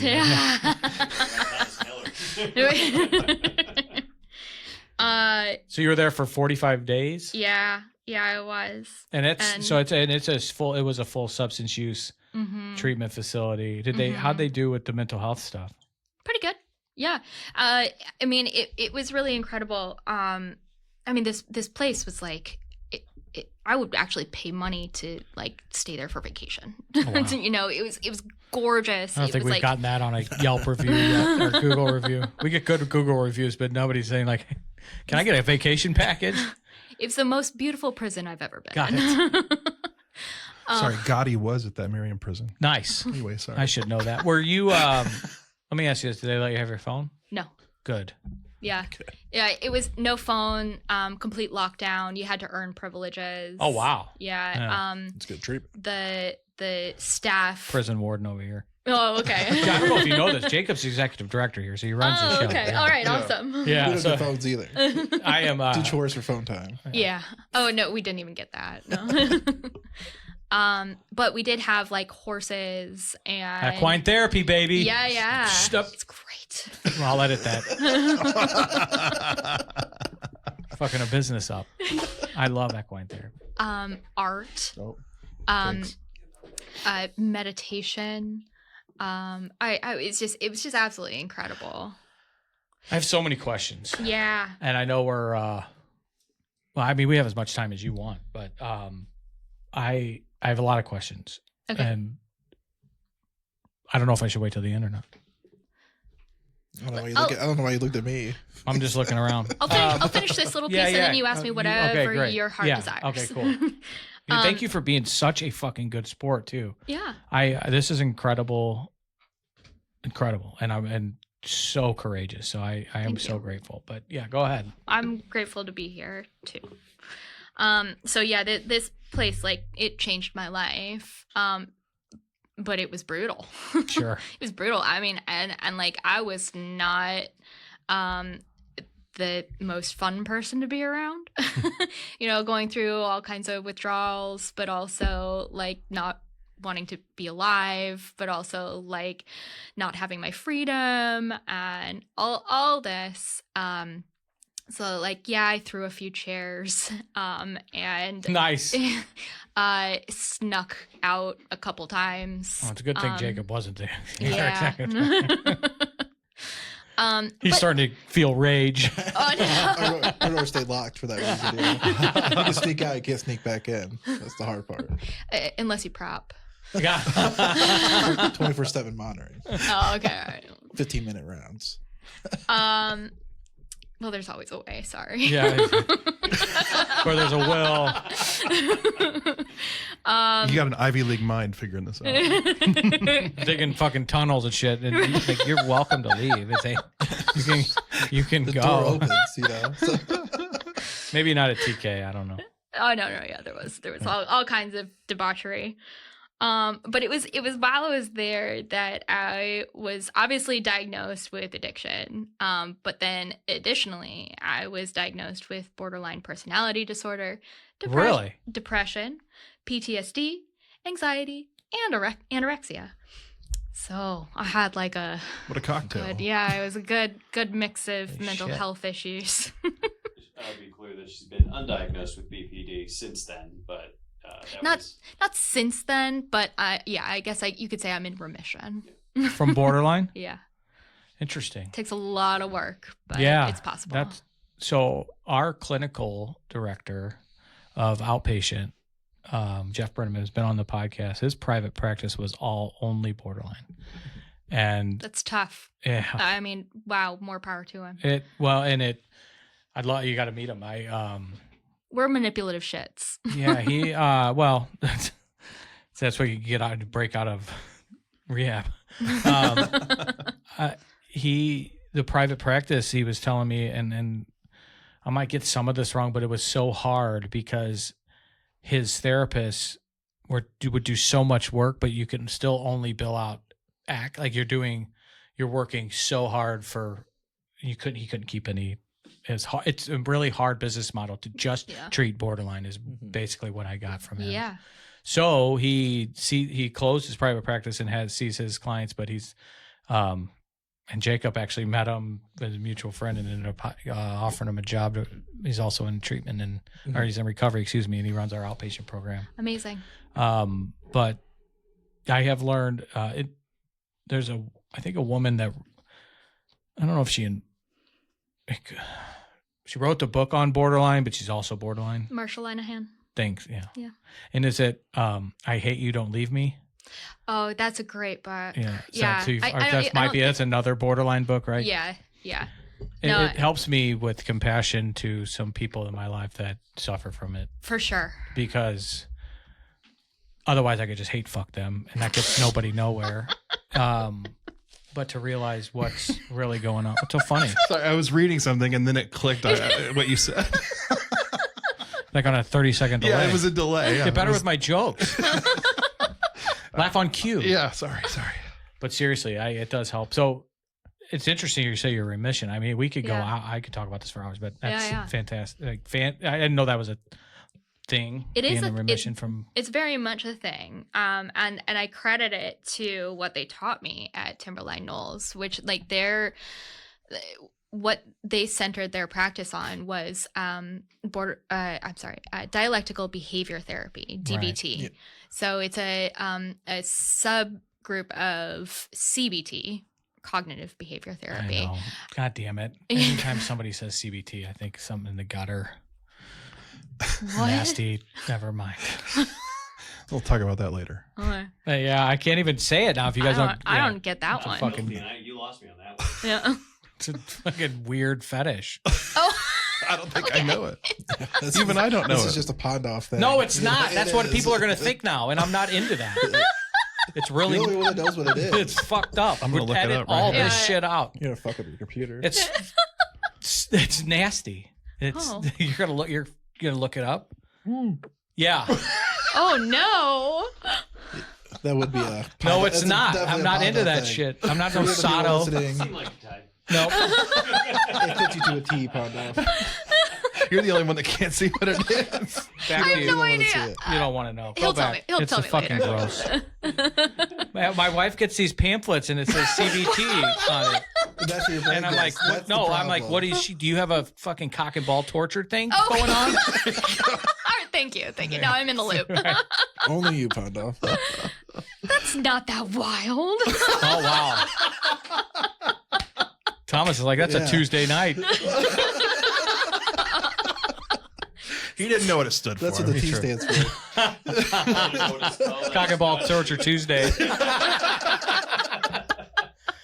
Oh, praise Jesus. I mean, or God or whatever. Or Great big Buddha. You I don't know. My best friend, Buddhas. Yeah, so dialectical behavior therapy is really where it like started to click. And it's the idea that like two things can be true simultaneously. Two like seemingly opposing things. So I don't want to be alive. I'm glad I'm here. These can both be true. Interesting. And so it's that paradox that really it resonated in me. Okay. Because I think that it's true of so many things in life, like that book you mentioned, I Love You, I Hate You, right? Yeah. It's that push and pull. But even though Sorry, the computer screen was still up on Are you- cock and ball torture. I had to go back. We're being serious over here. Hey, listen. Yeah, this is a serious show. We're talking about DBT now. What is Yeah. that? They're on Pornhub. You got something else for that? I heard DBT is the only is it the only, it's like the only real successful therapy modality for borderline? That is true. It's definitely the number one. I don't really know if there's any other No. therapy for it besides Okay. DBT. I think I heard that from Jeff. Yeah. Yeah. DBT can treat fetishes. Damn, I lost the fucking Jeff the Liberal. Hey, He man. gone. I'm not gonna ick somebody's yum, man. What do they call Right. that? What's that I'm called? not going to yuck your someone. yum. Yeah, right. So you did that. Do you started DBT in treatment? And Yeah, then, in treatment. And then outside of it? Yeah. So after I was released, Released. Yeah. It really was a prison. It was. Somebody's never been to jail, but I have not. I bet they didn't have Mexican I don't think lasagna. where David Lovato was with the jail. But No. That's one thing that St. Clair County I'm- Jail has great Mexican lasagna, Yeah. by the way. they got hot breakfast at Franklin County Jail. Just saying, it's a big deal. Back to you, Kat. I found the ability to sit with the pain and like incorporate it into who I am Instead of self-medicate, maybe? instead of self-medicating, instead of Interesting. like dragging it behind me like a chain. Yeah. And a cock ball and chain. I don't know. Wow, we have fucking derailed. And I still want to hear about TMS. Yeah. P- Yeah. Well, Did this lead to that? sort of, yeah. After I left, I'm a real quick learner. Sure. You're smart. Yeah. We've Hey, discerned Hey, that. honey. I'm really Are you smart. Hey guys, I'm smart. so because I'm a quick learner, like the slow pace of this outpatient like really frustrated me. The social workers weren't great teachers, and I found myself like teaching the other Sure. patients, Okay. right? Leading the classes. Interesting. Yeah, and especially because I had experienced a lot of what the people in the room had experienced, and so Sounds it was familiar. real to me. And that's You when, therapy to your mom too. So. well, yeah, that's Right. true. Started at a young age. Right. But that's when I started realizing, like, maybe I do have something to offer. Like, maybe I can do something Jacob just with my texted me he life. has to pee. Go for it. Go pee. That's a good pause spot. No, Just- pause. This is, Thank you. yeah. It's a good way We can to do it. continue. Keep Do we have going. to? No. Can't you hear I'm from supposed to naturally get a good little pause area for me to go. Can't you hear in the bathroom? What we just got to edit out the stream. Yeah, we're not going to stop for him. We're going to keep going. But then he's got FOMO. Yeah. We'll pick up, keep going. Yeah. Okay, I all want you're saying things here while he's taking a leak Yeah. that you and it's part of my questionnaire after this, and this won't be long, but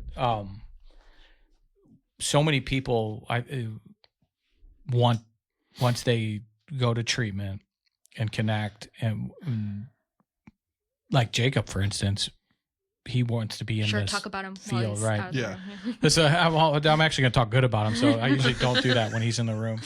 But our staff at IRC is 90+% all in recovery and can empathize with clients more than, a MD psych. Yeah, exactly. That's not an addict and it hasn't been through it. So hearing you say, you're fast learner, but resonating with the other clients, inmates, whatever you want to call them, is that's something that just completely resonate with that. Yeah. I feel so called to be in this space, not just doing this podcast, but open up some kind of recovery type church or something. Working here, I lead a group on Saturday nights. You just feel called to be in the rooms to help a little bit. So that's what I was hearing you say. Yeah. And I know he can empathize because that's why he's in this field. Went from, hey, did you work anywhere else sober than this field? I was worked in a kitchen for my first year. Okay. Dishwasher then chef. Chef. A fucking chef at a Denny's, bro. No, it's a fucking very nice restaurant. I'll take you there sometime. It's in Washington. Okay. Old Dutch. There are very nice restaurants in Washington. Yeah, very nice. Nice So- riverfront. Just that swallow's nest. Yeah. Now that Jacob's back, you were outpacing the treatment program a little bit. Yeah, so I cut out old friends. I stayed clean, started rebuilding. At this point, I was 28, and I was back at my parents' house, which not where I wanted to be, but I at that point had a little more humility. Sure. I wasn't being driven by my ego, and so I just sort of cooled it down and refocused. At Timberline Knolls, I got reintroduced to spirituality, and not a religious spirituality by any means, but as far as mindfulness and meditation and big picture and moving forward in the world in a very specific manner that benefits all. Are you Buddhist now? I have a lot. Yeah, I have a lot of Buddhist You sound like feelings. yeah, my buddy a little bit. Buddhist feelings. I mean, fuck, I identify with a ton of the shit that Yeah. he says and teaches. Yeah. Oh I'm my gosh. love them all. Thich Nhat Hanh is my greatest teacher, I think. Oh, okay. Yeah. I wasn't asked if that's a language. No, he was a monk. Tibetan monk. And he was a prisoner of war. I'm about to text Chaz right now. And he was in a work camp. And when he got released, instead of Not Han. Thi. Yeah. Tech not hung. Is that what you just said? THI. Wait, spell that for me. THICHNHAT. Oh, this is one name. Yeah.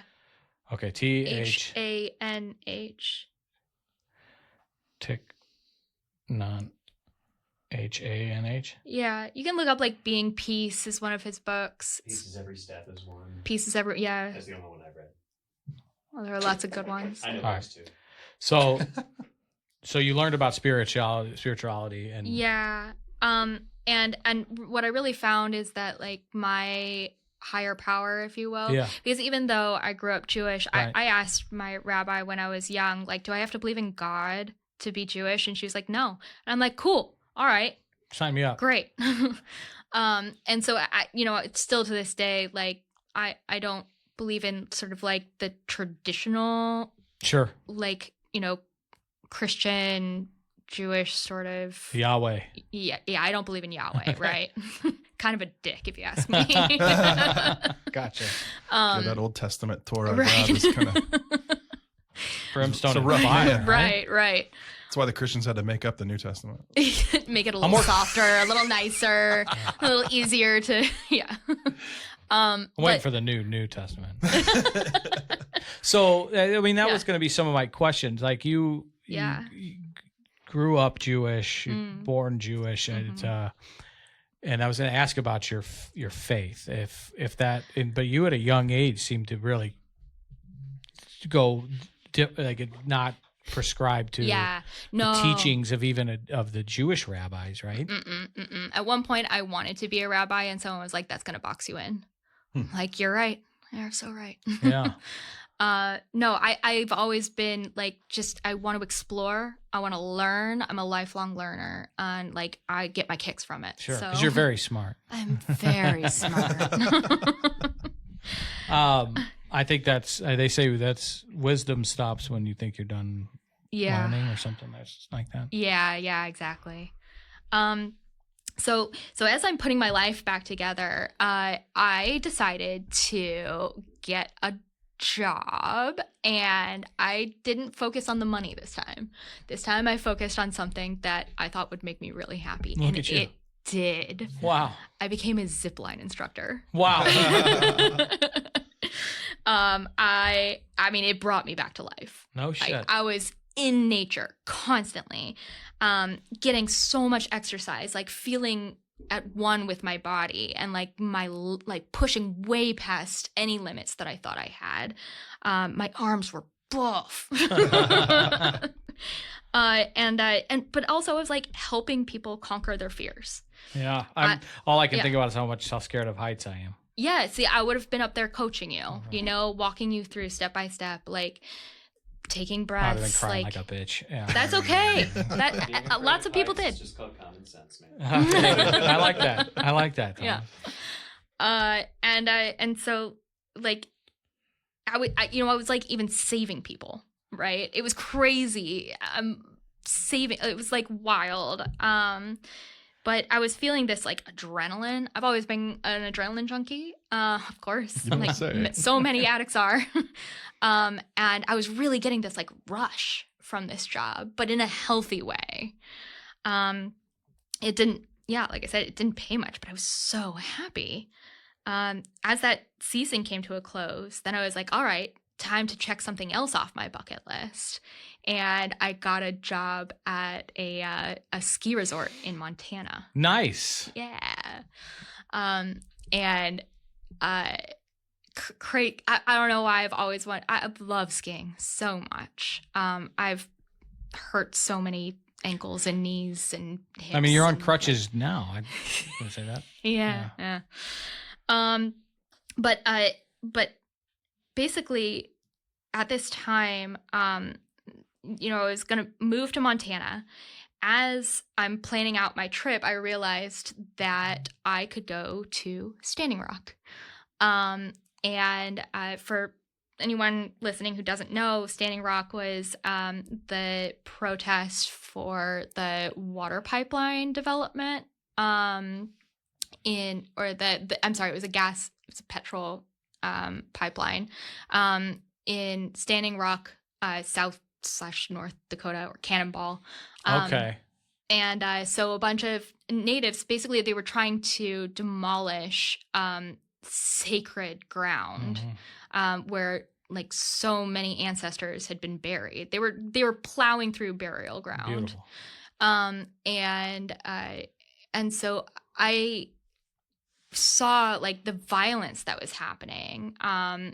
Yes, physical violence, but also this sort of like violence against just reignited sacred. Your social justice warrior. Exactly. Ready. Yeah, I just felt so called to it. And so I did. I went to Standing Rock, and I was there for a few weeks as what they called a water protector.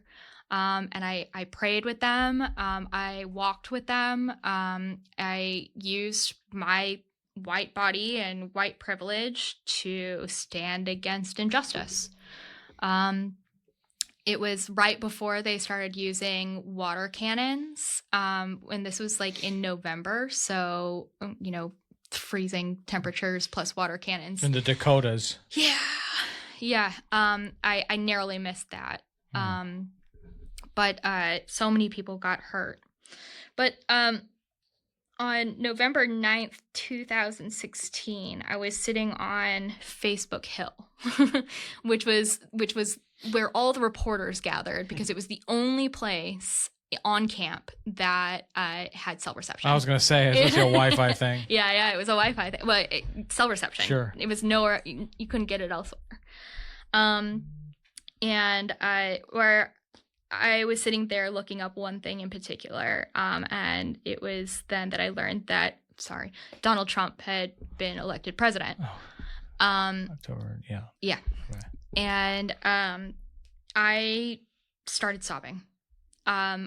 Just like uncontrollable sobbing out of fear and disappointment and just what it meant for, everyone's future. So, I'm there like cradling myself, head in my arms. And when I came up for air, there was an elder standing before me, a Lakota elder. And he asked what was wrong. I told him I was scared. And he said, I will never forget this. He said, this was foretold. A great divider has come to power so the people could come together. It will get worse before it gets better, but we believe it will get better. So now you have to decide. Do you sit and cry or do you stand and fight? Yeah.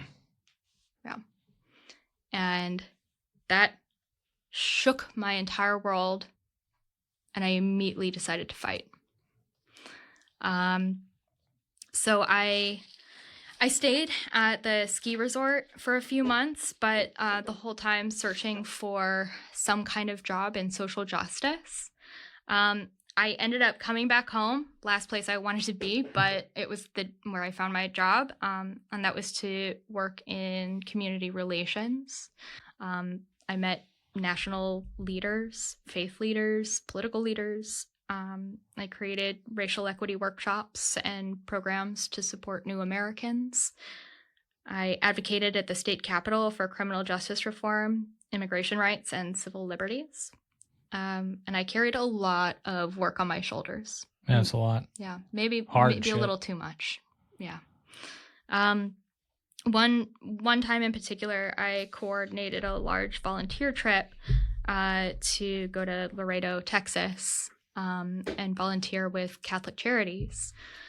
While I was there, the Archbishop and I developed a friendship, and he pulled a few strings and took me into sort of the belly of the immigration process. So I am one of very, very few civilians who have ever toured an active migrant detention center. That night, I woke myself up screaming. Yeah. I saw so much horror, pain, terror, confusion in each person's eyes that it was overwhelming. It was too much, and I did break, but I stayed clean. Miraculously. Yeah, I was going to ask how your recovery is doing through this. So that's I really turned outward. While I continue to do the work inward. Mm-hmm. And I have binders upon binders of women. No, I'm just kidding. Binders of this, these workbooks and paperwork and therapies and whatnot to prove it. But at the same time, I was also really pouring my efforts outwardly. So I've stayed clean from hard drugs for 10 years now. Congratulations. Thank you. October 3rd is my anniversary. Yeah. So 2015. Yep. The pain hasn't gone away, but I've just kind of learned how to hold it differently. And I think more than that, I've learned how to use it. Sure. How to like harness it. So I was chosen as a global activism fellow, one of 4 Americans to travel to Israel. And yeah, you had mentioned Birthright earlier. I had already been on Birthright. It is a load of bullshit. Okay. Really? Oh yeah. It's mindfuckery. No shit. Yeah.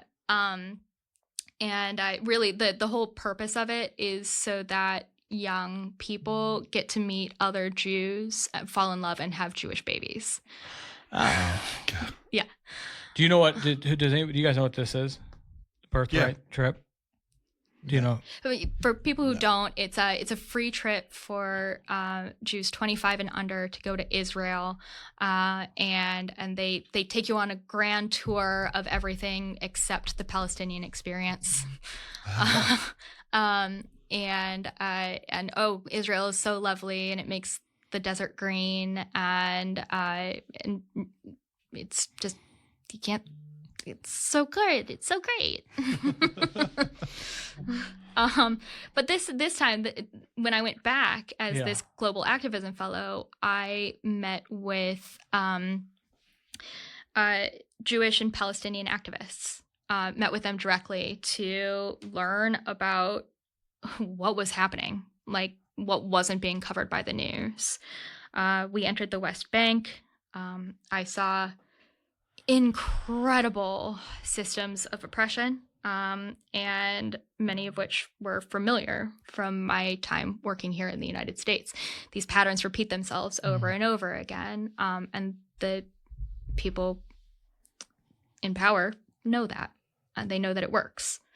And so these are tools that are used to like dehumanize, divide, and control, right? So I realized that I had way more to do. Sure. And I continued learning, continued diving in, not closing my eyes, not closing my ears. My head is not in the sand. And now I'm getting my master's in international relations at another very prestigious school. Good for you. I'm writing my thesis on something very radical and very personal at the same time. It's like, what if could we create ceasefires using mindfulness? Empathy into creating positive policy. What do you think about empathy, Jacob? Number 32. We're working on Jacob's empathy. All right. You were a Strengths Finders test? No. We probably shouldn't. It's like a test to tell you like your personality strengths. Yeah. And I got empathy was my 31, not 32. Out of 32. Oh. So we got to start somewhere. At least you ranked. Yeah, right, that's what I said. It's there. Yeah, we got to start somewhere. But before the show started, he was telling me how much empathy he had for strippers and how bad he feels for them. I don't like it. And you don't like that, and you feel bad for the guys that are there. It's horrible. So I appreciate you sharing all this in your work. I think that's I think chasing a call is that's something I can really identify with. And the passion behind it. I think that's incredible. I also heard, and I've said this before, probably paraphrasing it, I think the guy that I heard it from maybe first was Chester Bennington from Lincoln Park, who ended up dying by suicide, said that when he's in here and he's pointing to his head, it's a scary place. Mm-hmm. And he said that when he's not in there, things are okay. So like always when I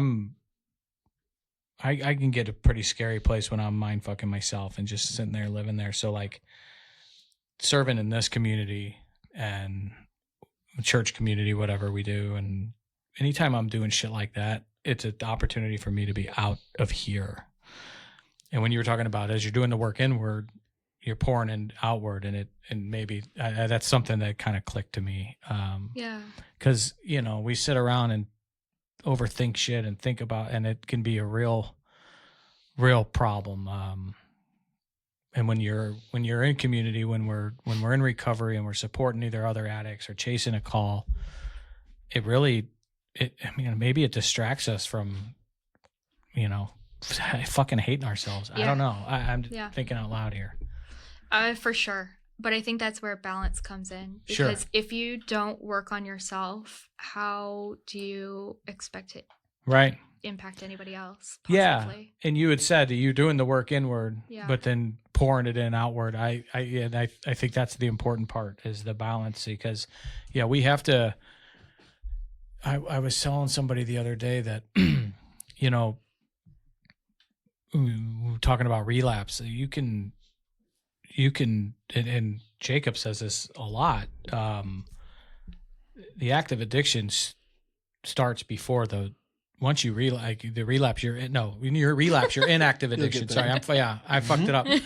But the relapse starts before you use, right? The relapse ends when you use. Right. And now you're in active addiction. Yeah. So it's when you stop working inward or overdoing outward, and when you're not working your program and you're not tending to, like a diabetic stops taking his insulin or her insulin, and then shit goes fucked up, right? So that's some stuff that I think people will resonate with. I definitely did, and I appreciate you sharing that. One of my before, I'm not trying to cut you off. So you're actively writing this thesis. Yeah. Awesome. That's cool. Yeah. When's the finish line for that? Closer than my advisor says it's possible. Okay. Interesting. I'm gonna make it happen. The last question, I don't know if we've and if are you getting there? I want to hear how you two met. Oh. Yeah. What is it you always say? Through Tinder? It wasn't though. It was through Bumble. Because which is but the girl chooses, right? Right. There you go. Because my experience was that men in the past wanted to control me. They wanted to make me small, and men are pigs. The ones that I dated, I don't know. And so I wanted to make sure that if I was going to try and meet someone, they were someone who could handle me being my full authentic self. And Thomas has done that a million times over. He's not only given me the space, but also the opportunity to thrive, and be in a real partnership where we can challenge each other and grow and just continue to be better and better. So for you guys. Yeah, I love that. Trying to diversify my dating profile. So Jacob's crying over there. Jacob's getting married soon. Yeah, that's amazing. A couple months now. She's such a sweet gal too. I don't understand it. People say that about Ash. And the impossible become impossible. That's why I'm a Jesus guy, because it's the impossible become impossible. A girl like her saying yes to a fuck up like me. When did you guys get married? That one's debatable. Yeah. We had two wedding dates because there was a person in the family who was terminal. Okay. And so we wanted to make sure that we were able to have one of the weddings with this person still around. So we did two weddings. God, you guys are good fucking people, man. Capital G. I don't know. We're just surviving here. We're just trying to be less shitty. Yeah. I like that. Cool. That's awesome. So you were able to make that happen for that person? Yes. Yeah. Yes. Yeah. Sorry for your loss. Thank you. Thank you very much. Well, do you have to celebrate 2 anniversaries? We don't know. We haven't really figured that out. Remember, right? Okay. Yeah. Neither of us are very good with dates. As long as you guys are on the same page. Yeah, I could see my wife one. No, she doesn't want shit, but yeah. I think like everyone's like, "Oh, how long have you been together?" And I'm like, "I don't know, maybe 8 years? Is it 9 years now?" Yeah, it's 9 years. I don't know. That type of thing is not important to me. We had broken up twice, and we were well, she'd broken up with me twice. I don't want to sound like I actually had any kind of decision in this thing. And then I went to Egypt without him, and then I went to Costa Rica without him. Yeah. And one of those acid trip tents. No, I'm just kidding. No, this was more like a live, laugh, love. Well, we finally got back together because, you know, she was trying to be there for me because my mother was going through, she was institutionalized at the time, and she was and I mean, like, you always look at the movies like One Flew Over and stuff like that. Sure. You're like, oh yeah, it's just a movie. And then you see it happening to That's your someone you life. love. You're like, holy shit, this is actually worse than that. This is crazy. Yeah. And she ended up having to get ECT, but my wife had resources from her family that were able to get my mother into a really good program. And so we rekindled things over that, and I'm ever appreciative. And Wow. yeah. And I'll say that we were talking about the TMJ, the ECT also is a really important therapy to talk about, I think. It's like... TMS, not TMJ. I'm sorry, yes. It's a jaw thing. Yeah, it's not lockjaw. Is that a fetish too? I'm sure it could be. Rule 34, right?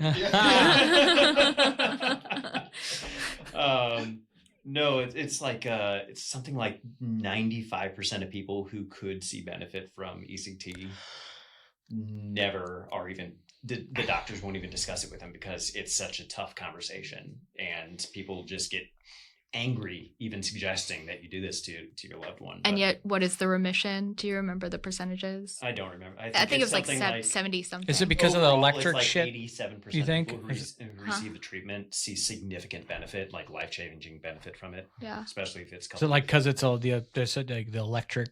It's like that's what it is, right? There's shock. It's like rewiring your brain. Yeah. Yeah. Stimulating neurons and but there's the Hollywood image of it of you know, like people being strapped down and being in pain. That's what I was thinking. It's from like, so people shit on it. They don't even give it a chance because they think of like the 1940s when people are strapped down and put stuff in their mouth and they bite their tongue off. Yeah. Yep. And you're under anesthesia now, and muscle relaxers, and they do, you know, it's completely painless now. Serious benefit to it. Interesting. So, yeah. I'll get off my soapbox, but how's your mom doing now? She is going into a period of remission at the moment. My dad just got diagnosed with Alzheimer's, so it's kind of the blind leading the blind over at that house.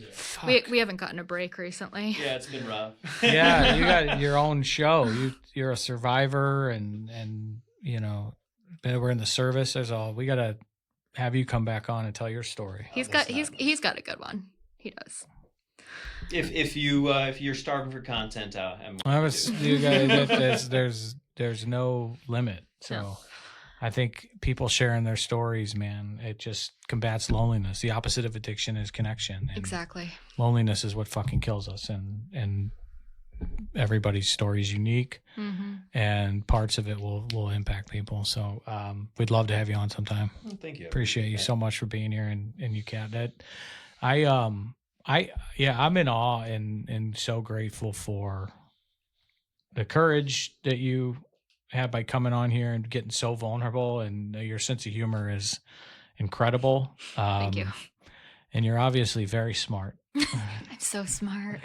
Our smartest guest by far, the smartest person in this room, but that's not saying a whole lot. But thank you so much. Yeah. I just want to say to, anyone who's listening who is struggling, like, I hear you. I see you. I am you.